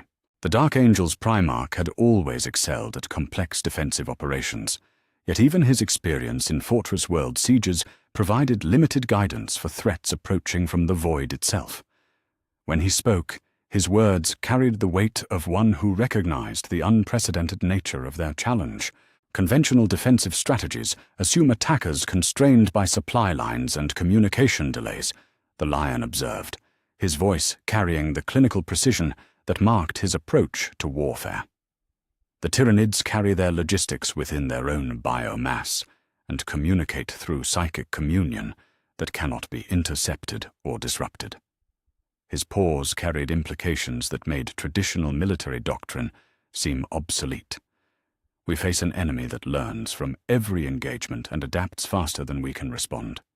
Leman Russ studied the enemy formations with predatory intensity, his amber eyes tracking the movement patterns of bioships that dwarfed Imperial battleships like wolves stalking among sheep. The Wolf King's experience hunting in the Eye of Terror had taught him to recognize threats that transcended conventional understanding, and the Hive Fleet approaching Terror carried signatures that spoke of intelligence beyond mortal comprehension. "The enemy expects Terror to paralyze our response," Russ declared, his voice carrying the howl of winter winds across Fenris's ice fields. "They have faced scattered Imperial forces throughout their advance, learning our capabilities while we remained ignorant of theirs." His scarred features bore the grim satisfaction of one who finally faced a challenge worthy of his skills. "But they have never faced the full strength of the Emperor's sons, united in defense of our father's throne." Jagatai Khan circled the hololithic table with fluid grace, his scarred features bearing the expression of one who sought opportunity within apparent disaster. The White Scar's Primarch had spent millennia learning to read the patterns within chaos, to find advantage in situations where others saw only doom. His assessment reflected a fundamentally different understanding of how battles were won. "The Hive Fleet's size creates vulnerabilities as well as strength," Khan observed, his fingers dancing across the tactical display to highlight potential strike points within the enemy formation. "Such massive coordination requires synaptic creatures to maintain fleet cohesion, eliminate the command structures, and the bioships become individual predators rather than coordinated swarms." His eyes blazed with the intensity of the hunt. Speed and precision can achieve what brute force cannot. Corvus Corax emerged from the shadows that perpetually wreathed his transformed form, his mutation-darkened features bearing knowledge earned through 10,000 years of hunting enemies that defied conventional warfare. The Raven Guard's Primarch had witnessed how Chaos forces adapted to Imperial tactics, and his experience provided insight into opponents that learned from every confrontation. "The enemy's greatest weapon is their ability to incorporate defeated forces into their own strength," Corax spoke, his voice carrying harmonics that seemed to echo from beyond the veil of reality. "Every ship destroyed adds biomass to their reserves. Every world consumed increases their numbers." His darkness-wreathed form shifted like living smoke. "Victory requires not merely defeating them, but denying them the resources to regenerate." Vulcan's massive frame radiated warmth as he studied the population density reports, scrolling across the display's edge, his ember-red eyes reflecting the anguish of billions who look to them for protection against extinction itself. The Salamander's Primarch had always prioritized the defense of human life above strategic considerations, and the scale of potential casualties made tactical calculations seem secondary to moral imperatives that transcended military necessity. "Terra holds 8 billion souls who cannot be evacuated in 47 hours, Vulcan rumbled, his Forge-Father's voice heavy with the weight of responsibility that crushed lesser minds. Our strategies must account for civilian protection as well as military victory. What value is triumph purchased with the death of our father's throne world? His gaze swept across his brothers with the authority of one who had always put humanity's needs above personal glory. Ferrus Manus stepped forward with mechanical precision, his silver eyes blazing with impatience as he studied tactical data that updated with each passing moment. The Iron Hands Primarch had little patience for debate when action demanded immediate implementation, and the scale of the approaching threat made philosophical differences seem like dangerous indulgences in academic luxury. 47 hours allows no time for extended deliberation, Ferrus declared, his mechanical voice carrying the grinding certainty of automated systems under stress. Choose command structure, assign responsibilities, coordinate response before the enemy arrives to render all discussion meaningless. His metallic hands gestured toward the hololithic display, where bioship positions continued advancing toward Terra's outer defenses. Perfection is the enemy of adequacy, when time constraints make both impossible. Rogel Dawn observed the growing tension among his brothers, with a fortress builder's eye for structural integrity under stress, his pale features bearing the expression of one who recognized that their greatest challenge lay not in the approaching enemy, but in their own inability to coordinate effectively. The Imperial Fist's Primarch had always understood that the strongest defenses could be undermined by internal contradictions. The fundamental problem remains unchanged from our previous discussions, Dawn stated, his voice carrying the implacable certainty that had made him the Emperor's most trusted defender. 9 commanders with equal authority cannot function as unified force against coordinated enemy. His pause carried the weight of unavoidable truth.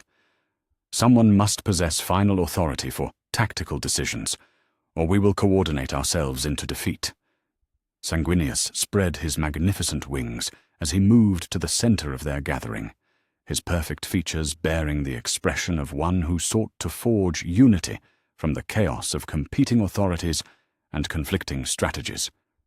The Blood Angel's Primarch had always served as a mediating presence among his brothers, yet the current crisis demanded more than diplomatic compromise. It required functional leadership that could respond to threats faster than committee deliberation allowed.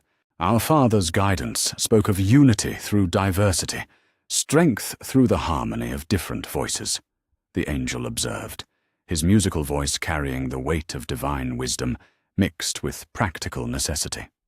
Perhaps the solution lies not in choosing one supreme commander, but in creating a structure that allows each brother's expertise to guide decisions within his area of specialty. His golden eyes moved from brother to brother, seeking common ground among their disparate approaches. The silence that followed Sanguinius's words carried the weight of recognition that their philosophical differences need not be obstacles to cooperation, but could become sources of strength if properly channeled. Each Primarch possessed expertise earned through millennia of specialized warfare, and the approaching crisis demanded all their combined knowledge rather than submission to singular authority. Robert Guilliman felt the weight of the moment pressing upon him, like the gravity of terror itself. For over a decade, the burden of supreme command had rested upon his shoulders alone, yet the return of his brothers had revealed both the limitations of singular leadership and the complexities of shared authority. The approaching Hive fleet would test not only their military capabilities, but their ability to function as brothers rather than rivals. Then let us forge a new way forward, Guilliman declared, his words carrying the weight of one who recognized that survival demanded innovation rather than adherence to failed precedent. A war council where each voice contributes expertise, while operational necessity determines authority. His pale eyes swept across the assembled Primarchs, seeking agreement among equals who had never learned to share power. The Tyranids approach our father's throne, expecting to face scattered resistance. Let us show them what the Emperor's sons can accomplish when they stand united. The hololithic displays continued their relentless countdown to catastrophe, yet for the first time since their reunion, The 9 Primarchs stood ready to face extinction together rather than separately. The test of command had begun, and failure would mean not merely military defeat, but the end of everything they had sworn to protect. Terra itself would become the crucible where their brotherhood would either be forged anew or shattered forever. The void around Terra blazed with the fury of 1,000 suns as the Sol System's defenses engaged Hive Fleet Leviathan Prime in the greatest battle fought since the siege of Terra itself. 9 Primarchs coordinated their forces with precision that transcended individual genius, their combined tactical brilliance creating a symphony of destruction that the galaxy had not witnessed since the darkest days of the Horus Heresy. The War Council model forged in desperation had become a weapon more potent than any single commander could wield, each brother's expertise flowing seamlessly into a coordinated response that transformed their philosophical differences into complementary strengths. Roboute Guilliman stood at the center of the tactical coordination web that linked every Imperial ship, station, and defense platform throughout the Sol system. The Ultramarines Primarch had abandoned the throne of absolute command for something far more complex, yet infinitely more powerful. The role of conductor, guiding a symphony where each instrument retained its unique voice while contributing to perfect harmony. His enhanced consciousness processed data streams from 1,000 sources simultaneously, coordinating fleet movements and resource allocation while trusting his brothers to execute their specialized roles without micromanagement. Lion, the enemy vanguard is spreading to envelop our forward positions. Guilliman spoke into the Vox network that connected all 9 Primarchs across the battlefield. Your assessment of their deployment patterns? The question carried no assumption of superiority, merely the practical necessity of coordinating expertise that no single mind could encompass. Lionel Johnson's response crackled through the communications array from the bridge of his flagship, where the Dark Angels Primarch orchestrated fleet maneuvers with the tactical precision that had made him the most successful general of the Great Crusade. Enemy bioships are probing for weaknesses in our formation rather than committing to direct assault, the Lion replied, his voice carrying the absolute confidence of one who read battlefield patterns like ancient texts. They seek to isolate individual fleet elements before overwhelming them with concentrated force. The tactical insight flowed immediately into action as Guilliman adjusted fleet dispositions to counter the enemy's strategy, yet the coordination represented partnership rather than submission. Each brother retained authority within his area of expertise, their combined knowledge creating defensive arrangements that individual brilliance could never achieve. Rogel Dawn commanded the Sol system's fixed defenses from Pluto's orbital stations, his fortress builder's genius transforming the outer planets into killing fields that channeled the enemy's advance through predetermined zones of maximum destruction. The Imperial Fist's Primarch had spent precious hours establishing overlapping fields of fire, mining likely approach routes, and positioning defensive platforms to create crossfire patterns that maximized casualties while minimizing friendly losses. Defense Grid Omega-7 reports contact with enemy bioships. Dawn's voice carried across the Vox network with the same implacable certainty that had held the Imperial Palace against impossible odds. Estimated enemy strength, 47 capital bioships with escort swarms, grid holding position as planned. His pause carried satisfaction rather than pride. Enemy casualties mounting as anticipated. Recommend Khan initiates rapid response protocol in 17 minutes. Jagatai Khan's laughter crackled through the communications array as the White Scars Primarch led his strike squadrons through the void between worlds, his ships moving with speed that defied conventional understanding of mass and acceleration. The Khan had always excelled at finding opportunity within chaos, and the enemy's massive formation provided countless targets for precision strikes against command structures and logistics nodes.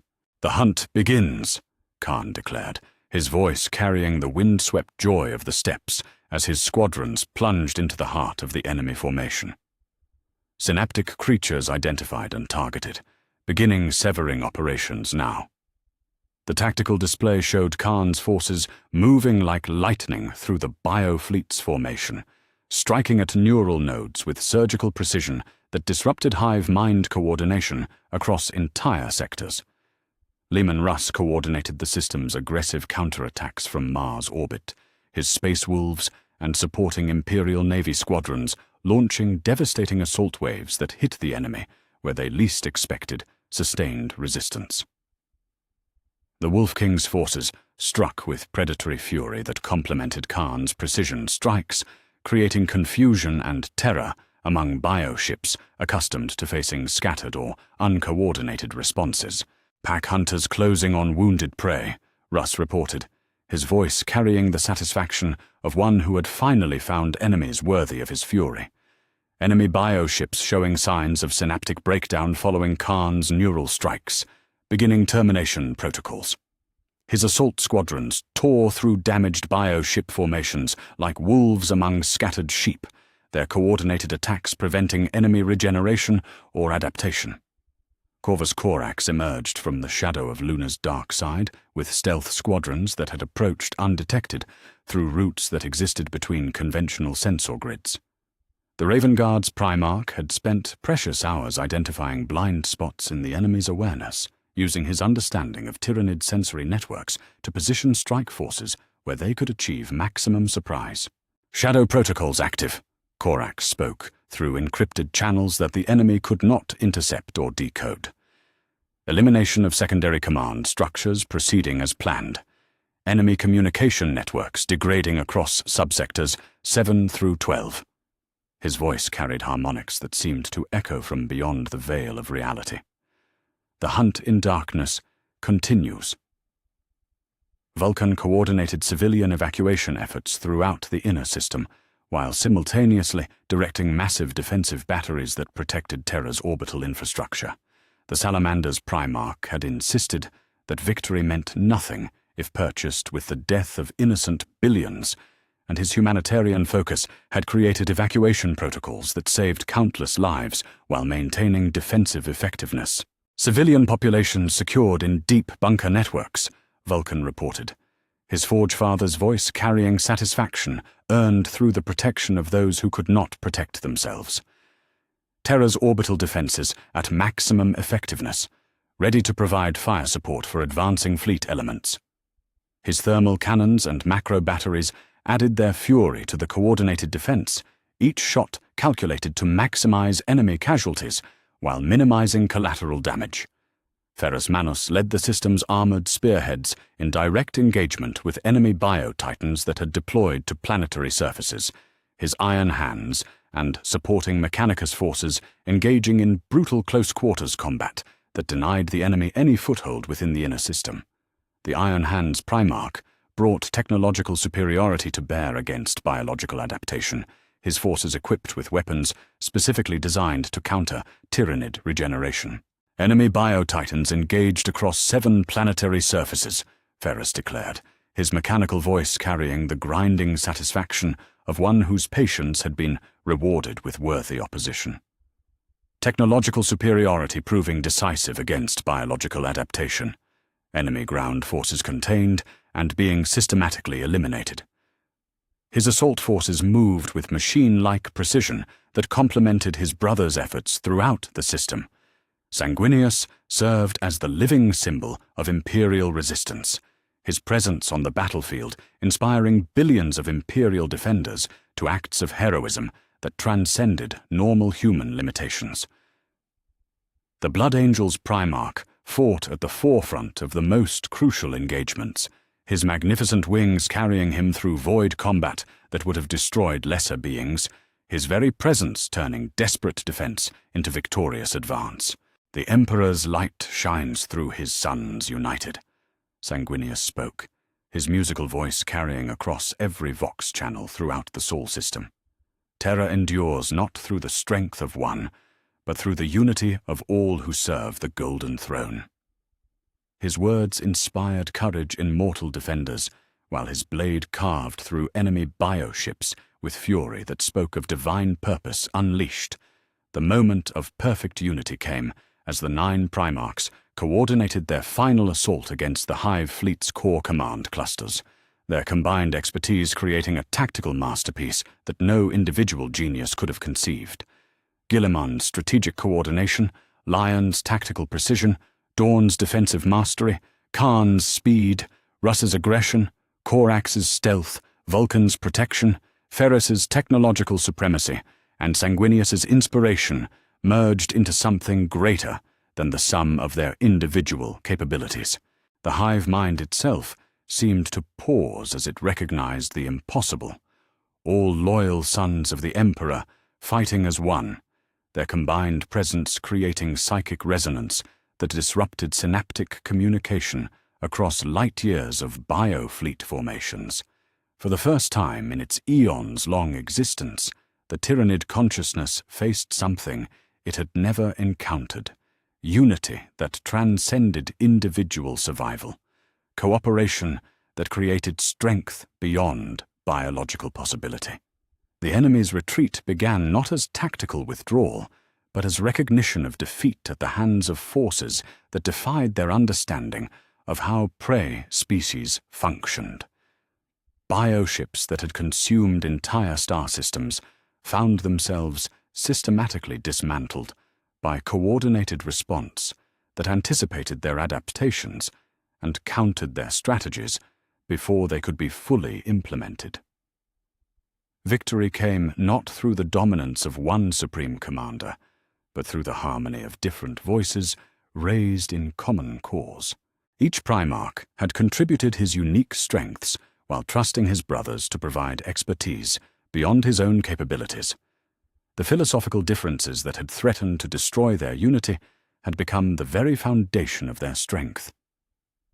As the last bioships fled toward the galactic rim, carrying news of defeat to distant hive fleets, the 9 Primarchs stood united in the knowledge that they had achieved something unprecedented in the galaxy's history. They had proven that the Emperor's guidance about unity through diversity was not mere philosophy, but practical wisdom that could transform the very nature of how the Imperium defended itself. The Sol system blazed with the light of victory, yet the true triumph lay not in enemy defeat, but in the brotherhood that had been forged anew in the crucible of battle.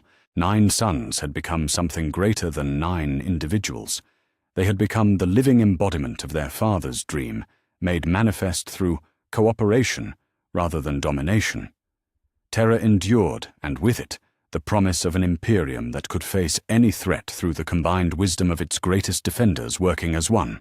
The silence that descended upon the throne room in the aftermath of victory carried a different quality than the emptiness that had marked their earlier gatherings.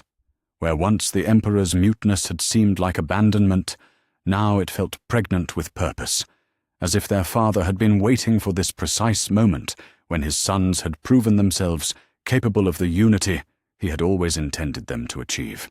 The 9 Primarchs stood before the Golden Throne not as fractured individuals seeking guidance, but as brothers who had forged something greater than the sum of their individual capabilities through trial and triumph.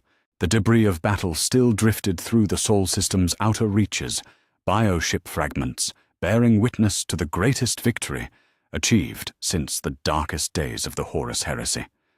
Yet the true conquest had not been military but philosophical, the transformation of 9 competing authorities into a single coordinated force that retained the strength of diversity while achieving the power of unity. The Emperor's sons had learned to lead together, and in that learning they had discovered something their father had always known but could never simply tell them. Roboute Guilliman approached the Golden Throne with steps that carried none of the burden of solitary command that had marked his movements for over a decade. The weight of absolute authority had been lifted from his shoulders, not through abdication, but through distribution among those worthy to share it. For the first time since his resurrection, he felt the presence of equals rather than subordinates, brothers rather than subjects who required his constant guidance and protection. The Golden Throne began to resonate with energies that transcended its normal function, ancient mechanisms responding to the proximity of all 9 loyal sons, in a way they had not done since the Great Crusade's earliest days. The psychic emanations that constantly surrounded the Emperor's physical form intensified until even the custodian guard stepped back from their eternal vigil, their sensors detecting power fluctuations that approached the threshold of divine manifestation. Then it happened, not gradually as it had during Sanguinius's previous communion, but all at once, like the breaking of a dam that had held back an ocean of consciousness for 10,000 years. The Emperor's psychic voice reached out to encompass all 9 of his sons simultaneously, his presence touching their minds with the full weight of divine love and infinite wisdom that had shaped them from the moment of their creation. My beloved sons, the Emperor's consciousness spoke directly into their souls, his words carrying harmonies that resonated through every fiber of their beings. You have achieved what I always knew you could accomplish, yet what I could never command you to do. You have learned that true strength comes not from the dominance of one, but from the harmony of many, not from the subjugation of differences, but from their celebration and coordination. The psychic connection deepened until each Primarch could feel their father's love for them as individuals, while simultaneously experiencing his vision for what they could become together. Memories flooded their consciousness.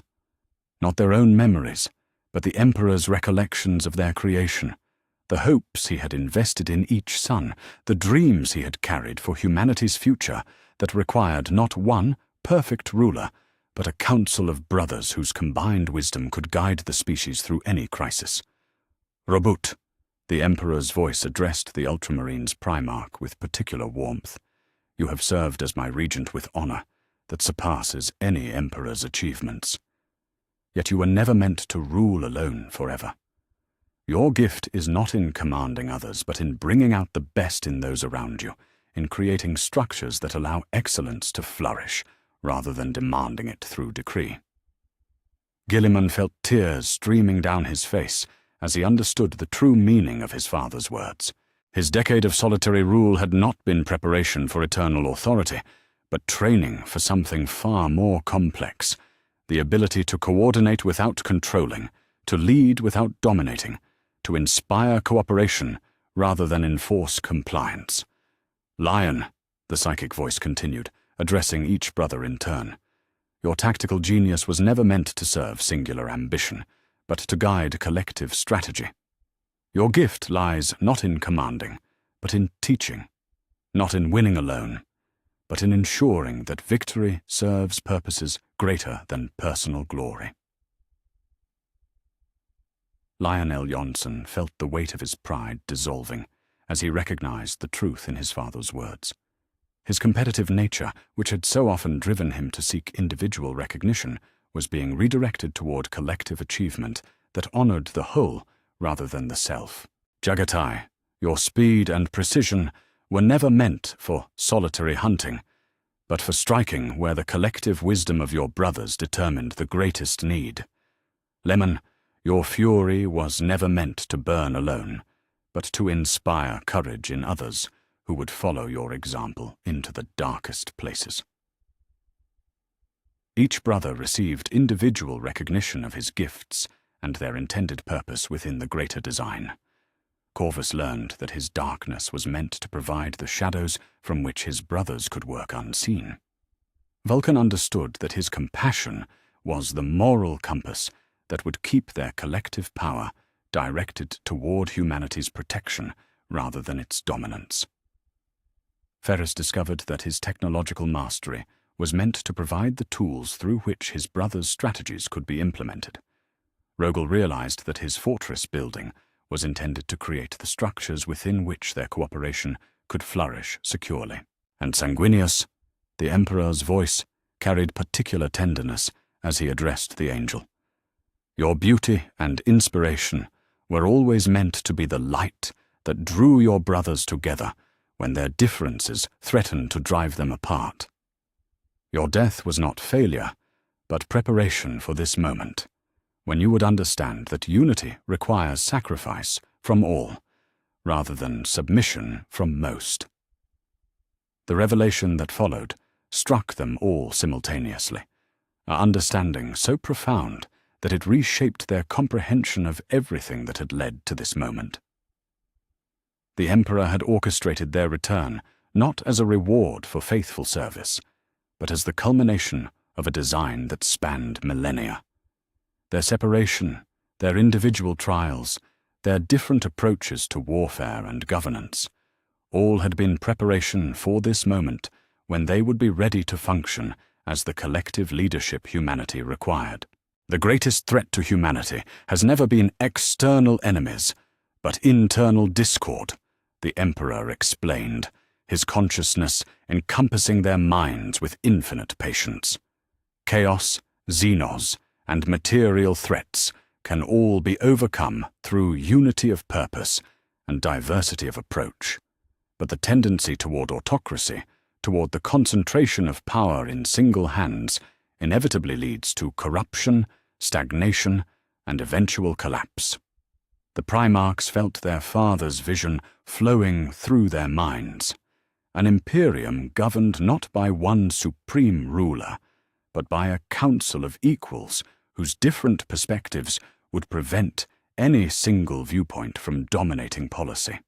They saw the wisdom in their complementary approaches, the strength that came from Lion's tactical precision, balanced by Khan's flexibility, Dawn's defensive mastery, complemented by Russ's aggressive instincts, Guilliman's organizational genius, enhanced by Vulcan's moral authority.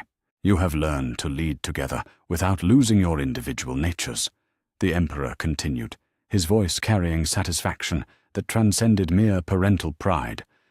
This is the lesson that even I struggled to teach through direct instruction. It required trial, conflict, and the threat of extinction to forge the cooperation that simple command could never achieve. Robert Guilliman understood now why his father's guidance had seemed cryptic rather than direct, why the Emperor's silence had forced them to find their own path rather than follow predetermined instructions. The lesson could only be learned through experience, through the recognition that their individual strengths multiplied rather than diminished when properly coordinated with those of their brothers. You are no longer my sons who require guidance, but my partners in the great work of human civilization, the Emperor declared, his words carrying the weight of transformation that elevated them from subjects to equals. The Imperium needs not one emperor, but a council of brothers whose combined wisdom exceeds any individual understanding. Lead together, and humanity will thrive in ways that singular rule could never achieve. The psychic connection slowly faded, leaving the 9 Primarchs standing in silence before a throne that had returned to its eternal vigil. Yet everything had changed. The burden of authority that had crushed individual shoulders was now distributed among 9 pairs of hands, each capable of bearing their share while supporting their brothers in theirs. Sanguinius was the first to speak, his musical voice carrying the joy of one who had witnessed the fulfillment of their father's greatest dream. "We understand now," the angel said, his words directed toward his brothers rather than the silent throne. "We are not meant to serve under one supreme commander, but to serve together as equals in the great work our father began." Guilliman felt the last vestiges of his solitary authority dissolving, replaced by something infinitely more precious, the partnership of brothers who respected each other's wisdom while contributing their own unique understanding to challenges that no single mind could encompass. The transformation from emperor to counselor felt not like diminishment, but like liberation from a burden too great for any one being to bear indefinitely. "Then let us forge the future together," Guilliman declared, his voice carrying the authority not of command, but of invitation. "The Imperial Council of Primarchs shall guide humanity forward, not through the dominance of one will, but through the harmony of many purposes united in common cause." The Golden Throne's eternal machinery hummed with what might have been approval, its ancient systems bearing witness to the birth of a new order that honored both unity and diversity. The Emperor's sons had finally learned the lesson their father had always intended them to discover, that true leadership required not the submission of many to one, but the cooperation of equals in service to something greater than themselves. The age of singular rule was ending, and the era of collective wisdom had begun. 9 brothers stood ready to guide humanity's destiny, not as competing authorities, but as partners in the greatest endeavor the galaxy had ever witnessed, the creation of a civilization that honored both strength and compassion, order and freedom, unity and diversity. The Emperor's greater design was finally revealed, and his sons were ready to fulfill it. The formal establishment of the Imperial Council of Primarchs began not with grand ceremony, but with the practical necessity of governing an empire that spanned 1,000,000 worlds. 3 days after the Emperor's revelation, the 9 brothers gathered around the same hololithic table where they had once argued over strategic priorities, yet now their discussions carried the weight of genuine partnership rather than competitive authority. The transformation from individual commanders to collective leadership required more than philosophical understanding. It demanded the creation of entirely new governmental structures that could channel their diverse expertise into unified action. Guilliman stood before his assembled brothers with none of the burden that had marked his bearing during the years of solitary rule. His selection as first speaker of the Imperial Council had come through unanimous agreement rather than imperial decree, his role defined not as supreme commander, but as coordinator, whose responsibility lay in ensuring that each voice was heard and every perspective considered before collective decisions were reached. The title carried authority without dominance, leadership without tyranny.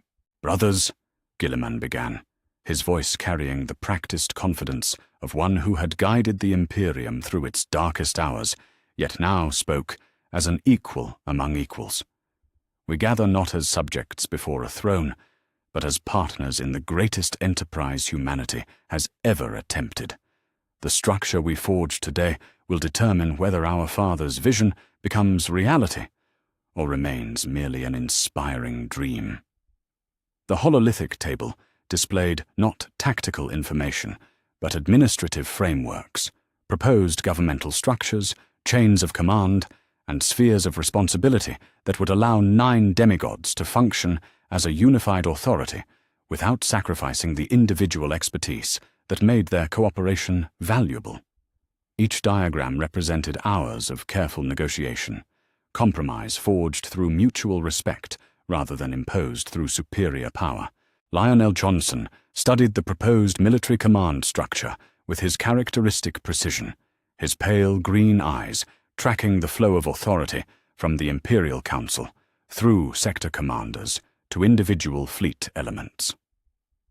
The Dark Angel's Primarch had accepted responsibility for overall strategic coordination, his tactical genius serving the collective wisdom of his brothers rather than personal ambition for glory or conquest. The military hierarchy maintains clear chains of command while allowing for rapid adaptation to local conditions, the Lion observed, his finger tracing command pathways across the hololithic surface. Each sector retains operational autonomy while reporting to the Council through established protocols that prevent confusion during crisis situations. His approval carried the weight of one who understood that effective military organization required both unity of purpose and flexibility of execution. Jagatai Khan leaned forward to examine the rapid response protocols that would govern Imperial reactions to emerging threats, his scarred features bearing satisfaction as he noted the emphasis placed on speed and tactical flexibility. The White Scars Primarch had been granted authority over mobile strike forces and reconnaissance operations, his expertise in rapid deployment serving the Council's need for timely intelligence and quick response to developing crises. The communication networks allow for real-time coordination across vast distances, Khan noted, his voice carrying the approval of one who had learned the value of information sharing during his years in the webway. No longer will individual commanders operate in isolation, wondering whether their actions align with broader strategic objectives. His acceptance of the new protocols marked a significant departure from the independent operations that had characterized his legion's traditional approach. Rogel Dawn examined the defensive arrangements with a fortress builder's eye for structural integrity. His attention focused on the systems that would protect the new governmental framework from both external threats and internal corruption. The Imperial Fist's Primarch had accepted responsibility for the security of the Imperial Council itself, his expertise in fortification serving to protect the institution that would guide humanity's future. The safeguards prevent any single member of the Council from accumulating excessive authority, Dawn stated, his voice carrying the satisfaction of one who had identified and addressed potential structural weaknesses. Rotation of administrative responsibilities ensures that no brother becomes indispensable to the system's function, while oversight mechanisms prevent the kind of autocratic drift that has plagued human governments throughout history. Leman Russ studied the provisions for military intervention in cases of rebellion or heresy, his amber eyes gleaming with approval as he noted the emphasis placed on swift, decisive action rather than prolonged deliberation. The Space Wolves Primarch had been granted authority over punitive expeditions and internal security operations, his expertise in aggressive warfare serving the Council's need to maintain order throughout the Imperium's vast territories. The protocols allow for immediate response to threats that require overwhelming force, Russ declared, his voice carrying the satisfaction of one whose natural instincts had been channeled toward constructive purpose. Yet they also require consultation with the Council before major operations, preventing the kind of unilateral action that could destabilize entire sectors. His acceptance of oversight marked a significant evolution from the independent operations that had once characterized his approach to warfare. Corvus Corax emerged from the shadows that perpetually clung to his transformed form to examine the intelligence networks that would serve the Council's need for accurate information about threats both within and beyond the Imperium's borders. The Raven Guard's Primarch had accepted responsibility for surveillance and reconnaissance operations, his expertise in stealth and infiltration serving to provide the Council with the intelligence necessary for informed decision-making. The information-gathering protocols ensure comprehensive coverage without creating the kind of oppressive surveillance state that breeds resentment among loyal populations, Corax observed, his voice carrying harmonics that seemed to echo from beyond the veil of reality. Intelligence serves security rather than control, protection rather than oppression. His words carried the weight of one who understood the delicate balance between necessary vigilance and tyrannical paranoia. Vulcan's massive frame radiated warmth as he studied the humanitarian protocols that would govern the Imperium's treatment of civilian populations during both peacetime administration and military operations. The Salamander's Primarch had accepted responsibility for humanitarian affairs and civilian protection, his expertise in compassionate leadership serving the Council's commitment to governing for the benefit of those they protected rather than their own aggrandizement. The civilian protection mandates ensure that military necessity cannot override humanitarian concerns without explicit Council approval, Vulcan rumbled, his Forge Father's voice carrying the satisfaction of one whose moral principles had been embedded in governmental structure. Every operation must consider the impact on innocent populations. Every policy must serve human welfare rather than administrative convenience. His words marked a revolutionary departure from the utilitarian calculations that had often governed imperial policy. Ferrus Manus examined the technological development programs with mechanical precision, his silver eyes blazing with approval as he noted the emphasis placed on innovation and adaptation rather than stagnant adherence to ancient patterns. The Iron Hands Primarch had accepted responsibility for technological advancement and industrial coordination, his expertise in machinery serving the Council's need for continued innovation in the face of evolving threats.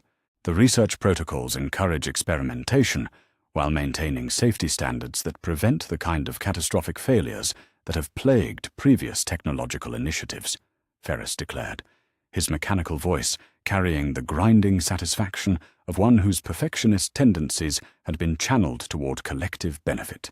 Progress serves the Imperium rather than individual ambition. Innovation supports the common good rather than personal glory. Sanguinius spread his magnificent wings as he examined the diplomatic frameworks that would govern the Imperium's relationships with both allied factions and neutral powers, his perfect features bearing the expression of one who sought to transform the Imperium from a purely military organization into a civilization worthy of the loyalty it demanded. The Blood Angels Primarch had accepted responsibility for external relations and internal morale, his expertise in inspiration serving the Council's need to maintain both military strength and civilian support. The diplomatic protocols emphasize negotiation and cooperation where possible while maintaining the military strength necessary to deter aggression, the Angel observed, his musical voice carrying the warmth of one who had always sought to build rather than merely destroy. The Imperium becomes a civilization that others choose to join, rather than one that expands purely through conquest. His words carried revolutionary implications for an empire built on millennia of aggressive expansion. Yet even as they celebrated the establishment of their new governmental structure, the Primarchs remained acutely aware of the challenges that lay ahead. Reports from across the galaxy indicated that their enemies had taken note of the unprecedented unity displayed during the defense of Terra, and intelligence networks suggested that both Chaos Forces and hostile Xenos factions were adapting their strategies to account for the new threat posed by coordinated Primarch leadership. "Our enemies will test this new structure," Guilliman observed, his voice carrying the sobering realism of one who understood that their greatest trials lay ahead rather than behind them.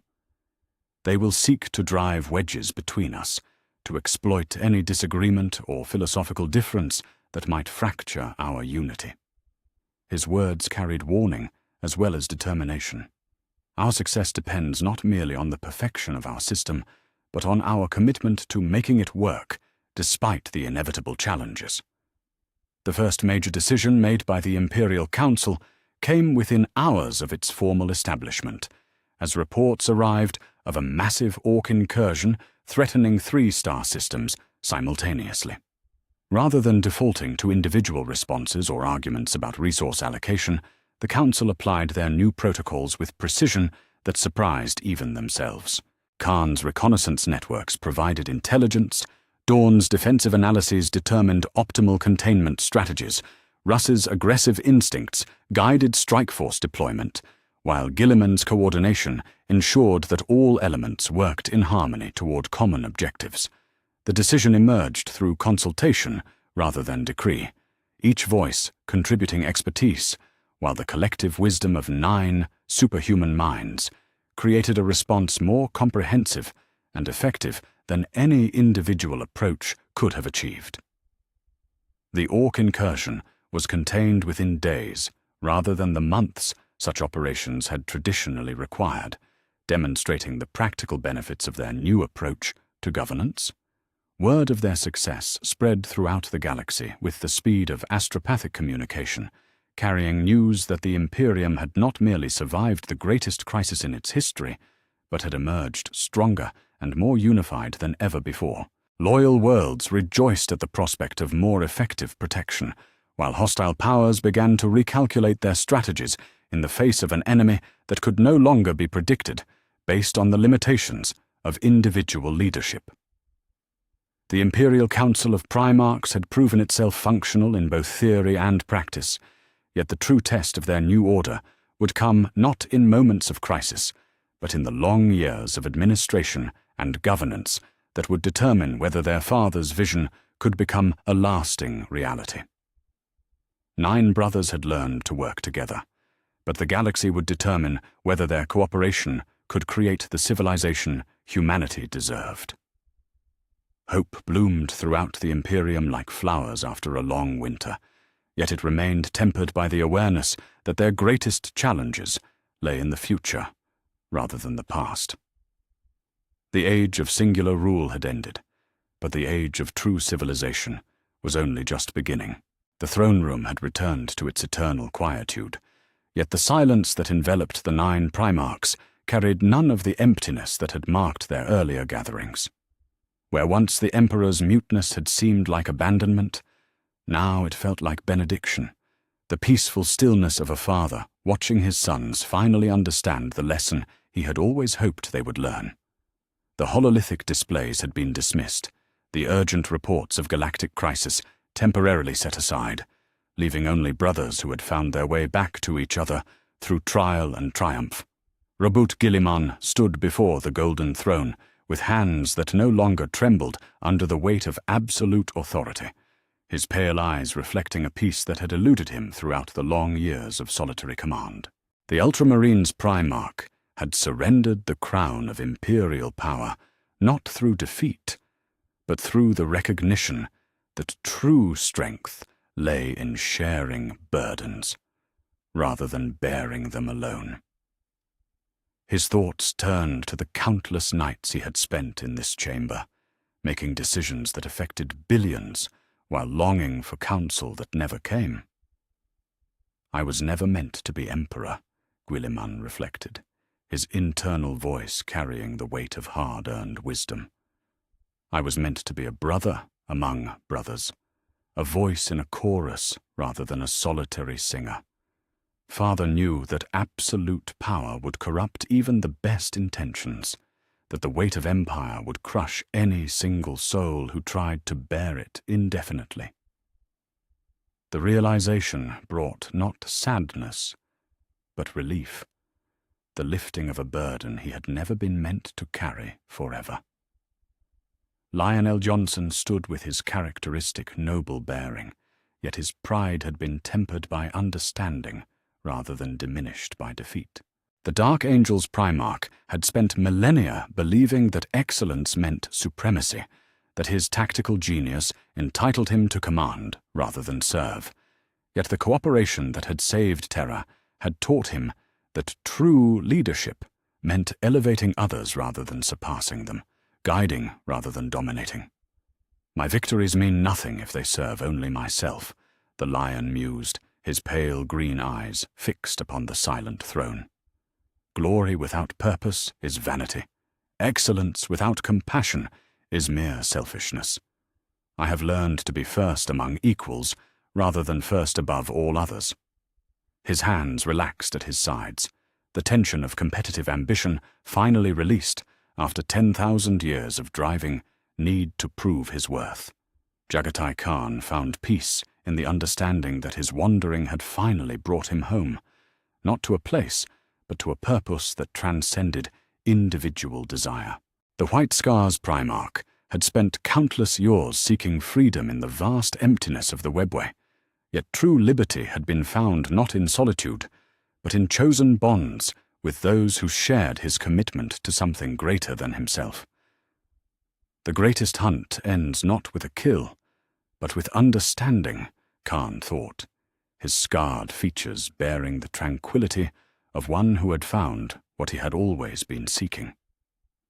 I sought freedom in the void between worlds, yet I found it here, among my brothers who choose to stand together, despite the costs of cooperation. The endless pursuit that had driven him through alien passages had finally reached its destination in brotherhood freely chosen. Leman Russ felt the wolf spirit within him, settling into pack bonds that ran deeper than blood, the fierce independence that had marked his character, finally balanced by loyalty that transcended individual survival. The Space Wolves Primarch had learned in the eye of terror that even the mightiest predator needed the support of his pack, that strength multiplied when shared rather than hoarded. The lone wolf dies, but the pack survives, Russ acknowledged, his amber eyes reflecting the warmth of belonging rather than the cold fire of solitary rage. I spent years hunting alone in realms where companionship meant death, yet I have returned to find that true strength lies in chosen loyalty rather than enforced submission. His hands no longer clenched into fists, but rested open at his sides, tension replaced by the relaxed alertness of a guardian among kin. Corvus Corax emerged from the shadows that still clung to his transformed form, yet the darkness no longer isolated him from his brothers, but connected him to purposes that transcended his individual hunt for vengeance. The Raven Guard's Primarch had spent 10 millennia stalking through the warp's twisted passages, yet the greatest victory had come not from killing enemies, but from finding family. The darkness serves the light when it chooses to do so, Corax reflected, his mutation-darkened features bearing the peace of one who had found purpose beyond personal vendetta. I sought to punish the guilty, yet I have discovered the greater satisfaction of protecting the innocent through cooperation rather than individual action. The shadows that wreathed him no longer spoke of isolation, but of chosen service to causes greater than revenge. Vulcan's massive frame radiated the warmth of one whose compassion had been validated rather than dismissed as weakness, his ember-red eyes reflecting the satisfaction of seeing humanitarian concerns elevated to the same importance as military necessity. The Salamander's Primarch had always prioritized the protection of innocent life, yet now his moral authority served as the conscience of collective wisdom rather than lonely protest against utilitarian calculation. The forge shapes metal through heat and pressure, but love shapes souls through patience and understanding, Vulcan mused, his forge father's heart filled with the joy of seeing his values embedded in governmental structure. I have learned that compassion multiplies when shared among brothers who respect its wisdom rather than dismiss its inconvenience. His hands, capable of crafting weapons of unimaginable destruction, rested gently folded in contemplation of the civilization they were building rather than the enemies they had defeated. Ferrus Manus stood with mechanical precision, yet his silver eyes reflected not the cold calculation of automated systems, but the warm satisfaction of one whose perfectionist tendencies had been channeled toward collective benefit rather than individual achievement. The Iron Hands Primarch had learned that true perfection lay not in flawless execution, but in adaptive cooperation that could address any challenge through combined expertise. The machine serves its functions best when all components work in harmony, Ferrus observed, his mechanical voice carrying the grinding satisfaction of systems operating at optimal efficiency. I sought perfection in individual achievement, yet I have discovered that the greatest accomplishments require the coordination of different strengths rather than the dominance of one capability. His metallic hands moved with deliberate gentleness, power controlled by wisdom rather than driven by ambition.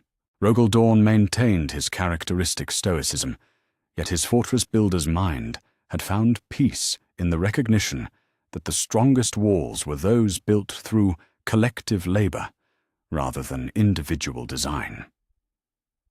The Imperial Fist's Primarch had always understood that true defense required more than physical barriers, yet now he saw that the greatest protection came from structures that honored diversity rather than enforcing uniformity. The strongest foundation supports many different structures, each contributing to the whole's stability, Dawn reflected, his pale features bearing the subtle satisfaction of one whose architectural vision had been validated through practical success. I built walls to keep enemies out, yet I have learned to build frameworks that bring allies together. His hands, capable of designing fortifications that could withstand any assault, now planned structures that would protect cooperation rather than enforce isolation. Sanguinius spread his magnificent wings in a gesture that encompassed all his brothers, his perfect features radiant with the joy of one who had witnessed the fulfillment of their father's greatest dream. The Blood Angel's Primarch had always served as the unifying presence among his siblings, yet now that role had evolved from lonely mediation to shared celebration of brotherhood freely chosen and carefully maintained. Beauty lies not in perfection, but in the harmony of different voices raised in common cause, the angel reflected, his musical thoughts carrying the satisfaction of one who had seen discord transformed into symphony. I died believing that unity required sacrifice from the few.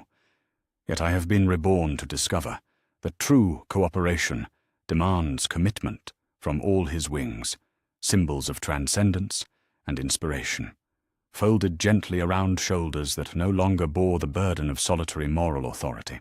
The Golden Throne's ancient machinery hummed with what might have been approval, its golden surfaces reflecting the 9 Primarchs like a mirror that showed not their individual achievements, but their collective potential. The Emperor's presence could still be felt, no longer as distant authority, but as paternal blessing upon sons who had finally learned the lesson he had always hoped they would discover through their own experience rather than his instruction. A subtle change in the throne room's atmosphere suggested their father's consciousness touching theirs one final time, not with words or visions, but with the simple warmth of approval that needed no explanation. The Emperor's silence had always been a test rather than abandonment, and his sons had finally passed the examination that love rather than power had set for them. The future stretched ahead like an uncharted sea, filled with storms and calms that no amount of planning could entirely predict.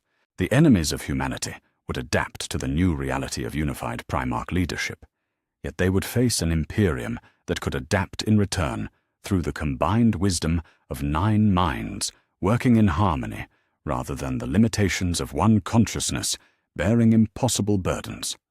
Whether their unity would endure the trials that awaited remained to be seen. Brothers had disagreed before, cooperation had failed under pressure, and the galaxy held threats that could test any bond regardless of its strength. Yet for this moment, in the peaceful silence of their father's presence, 9 sons stood together, not as competitors for authority, but as partners in the greatest enterprise humanity had ever attempted. The Imperium would face its future not under the rule of one son, but as the united legacy of them all, its strength drawn not from the dominance of singular will, but from the harmony of diverse wisdoms united in common purpose. The age of emperors had ended, and the era of brotherhood had begun. Time would determine whether that brotherhood could endure, yet hope blazed like a newborn star in the darkness of an uncertain galaxy.